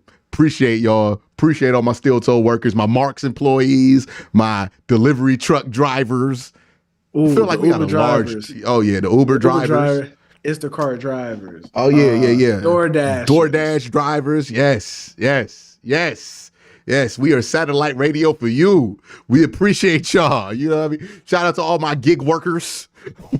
Yes, the gig workers. Hey, shout out the gig workers. We never shout out the gig workers. Hey man, look, any gig worker that gives me a super chat at this time is golden with me because I know it's tax time. Like, hey, bro, like appreciate that for real. But appreciate everybody for coming up here, man. We got one more super chat to pop in here. Ray Rag says, for as much shit as the city of Cleveland gets, a lot of players who end up playing here don't leave so because they don't want to, and that drives them the team drives them out of town. Think about Cleveland. See, it's just like Philly. You ain't never heard of Donovan McNabb kicking it in Philly again because she didn't appreciate the fact that he was in Philly. But you know who always can kick it in Philly? Nick Foles. Hey, when they fuck with you, they fuck with you. That's the thing. That's Cleveland. People still out here asking me about Jarvis Landry. Like, when they fuck with you, they fuck with you. They fuck with you. Greg Williams out here working a whole podcast scene off 1 year. Okay. Shout out Greg. Shout out Greg, man. Shout out Greg. 8 games. Beloved. Hey. Shout out Greg. Shout out Greg. Shout out Blake. Shout out all of them. But yeah, man, that's the thing about City of Cleveland. They love hard. They hate hard too. Like, that's why we always at war about Baker Mayfield, man. Like, Phil Taylor's still here. There's a bunch of Phil dudes, Taylor. Phil Taylor show up at camp with his jersey on every week, every time. I'll be appreciating. Like, hey, what's up, Phil? Like, shout out Phil Taylor, man. Shout out, you know what I mean? Shout out all the Josh Cribbs who's still here. Josh Cribbs. Look, Joe Thomas can't stay away from us. He got so many other opportunities. Like, nah, I'm still gonna be in Cleveland for about 4 months. Like, look, Joe Hayden. We love Joe Hayden so much. We let him get away with having a half Steelers tattooed on him. Yeah, that was nuts. But you know, it's Joe. It's Joe though. It's Joe. Yeah, so it is, yeah, we love Joe. It's Joe. Oh, yeah. Shout out Phil Dawson. Oh yeah, Phil Dawson. We got shout out. You know what I mean? Like, look, keep it a buck. We not that bad at Josh Gordon. We just want him to stay on the field. That was it. Now Johnny Manziel's another thing, dog. Like, he done insulted the city. Like, nah, Johnny can't come back here. See, he not somebody. People in Philly don't like Johnny Manziel just because they get the vibes from how he treated Cleveland. They're like, oh yeah, this ain't somebody we fuck with. Like, but look, if you look at Cleveland as an East Coast city, it starts to make more sense. And that's why I try to tell people, you just got to look at it as an East Coast city. Because once you do, all this makes sense. All of this makes sense. And you can start to appreciate it more. Because what we got? Food, culture, and food, bad weather, but we love them sports teams. Like, that's East Coast, baby. That's East Coast. You know why Knicks fans and Cavs fans go at it so hard? Because we the same people at the end of the day. Just one think they better than the other. Like, and we like you just like us, son. Best city of Cleveland, man. Oh yeah, Josh Cribbs. I remember being in my backyard. I wanted to be Josh Cribbs. As a guy, you throw the ball up, catch it, run through my backyard. Yeah, Josh Cribbs, crazy. He ain't never got to do nothing. I don't think Josh Cribbs has had a job in like 2 years. Like, it don't matter. We will fund his life for no reason. We be like, hey, Josh, you need $100,000 a year just to kick it? Yeah, we got you. Like, he earned that. He earned that. He earned that shit, man. Return them kicks from sorry ass Browns teams. Just so they could put Peyton Hillis on the damn Madden cover. Josh should never have to do nothing in this city. He never should. Hey, and look, here's the thing about Cleveland. We love Peyton Hillis. We put that motherfucker on the Madden cover. But the second we started thinking he was entitled, oh, it's a wrap. It's a wrap. It's a wrap, dog. It is a wrap. He was out of here. People still haven't forgiven Peyton Hillis to this day. You should have took that contract we offered you. For sitting out them games, man. Look, I'm trying to tell you. It's how Cleveland get down. If you come in and you look like you about that work, if I'm Deshaun Watson, every day I'm posting about work. Every day. Every Instagram story. Just let them know I like to come to work. Look, Cleveland loves motherfuckers who go to work. That's what we love. Nick Chubb. That is a motherfucker who like going to work. Okay? He don't say nothing. He don't do nothing but work. Every time you see him, he out here working. That if you want to be loved in Cleveland, just go to work. Just go to work. Just go to work. That's all we need you to do. Go to work. Don't put no voiceover over it. Just give us the real shitty vertical camera angle of somebody else recording you do some work, and we gonna be good. That's what Deshaun need to do all summer. Oh yeah, he out here working. He out here doing this. Don't give us no like fancy footage with music behind it and a soundtrack and it's a documentary. Nah. We need you to just give us that straight up camera footage. Like some kid just like, damn, Nick Chubb about to squat 600. Let me record this shit. Wait, Myles Garrett figured it out. He stopped doing them documentaries his first 2 years. He smacked Mason Rudolph in the head with the helmet. Now every time you see Myles Garrett do some incredible shit, it's like they recorded Bigfoot. It's a weird camera angle of him jumping 80 inches on a box vert. And you like, damn, all right, Myles is working. That's all you need. That's all you need, dog. Like, it ain't that hard to be Jarvis Landry out here working. Right? Like, you just look at the people love in Cleveland. It's the people who be about that work. Be about that work. We appreciate the hustle in this city, dog.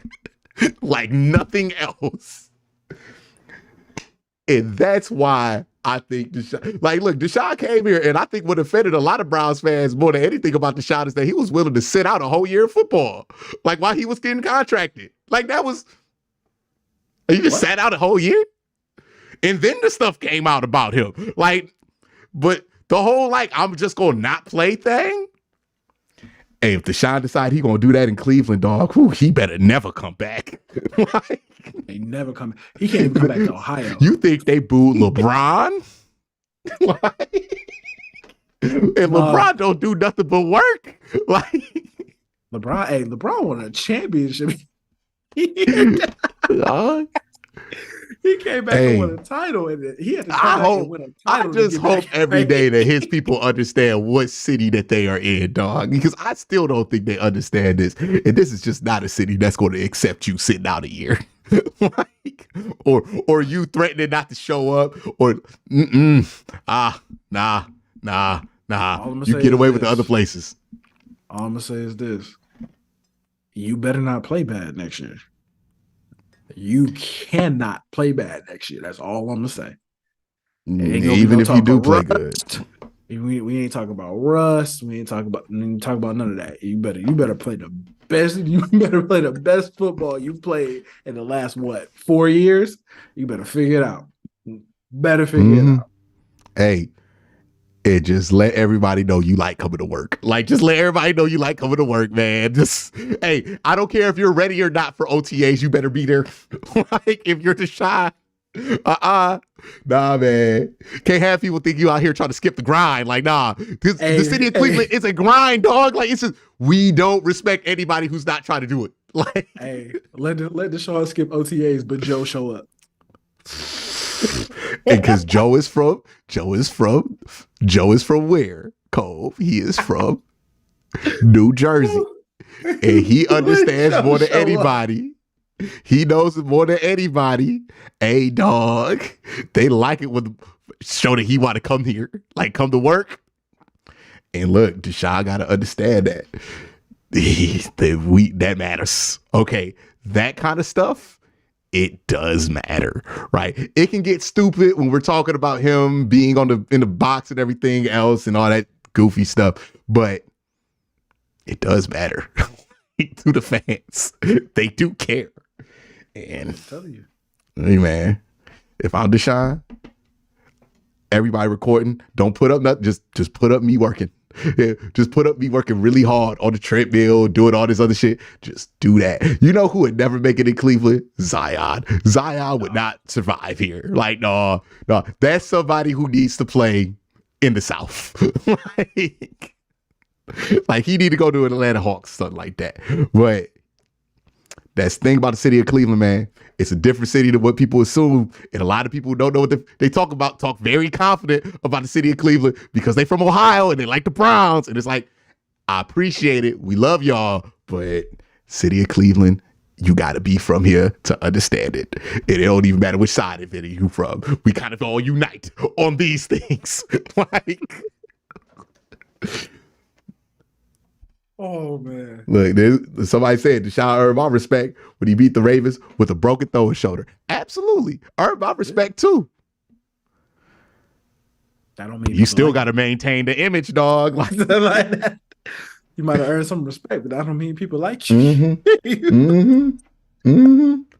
Hey, man. It's tough ride. Again, I hope they're not underestimating this element of it. But that's it for QnCOLB, man. Appreciate everybody who came out. The live replay will be available almost immediately. Make sure that you hit the tab button or to hit the live tab to see the full thing. If you just caught part of it,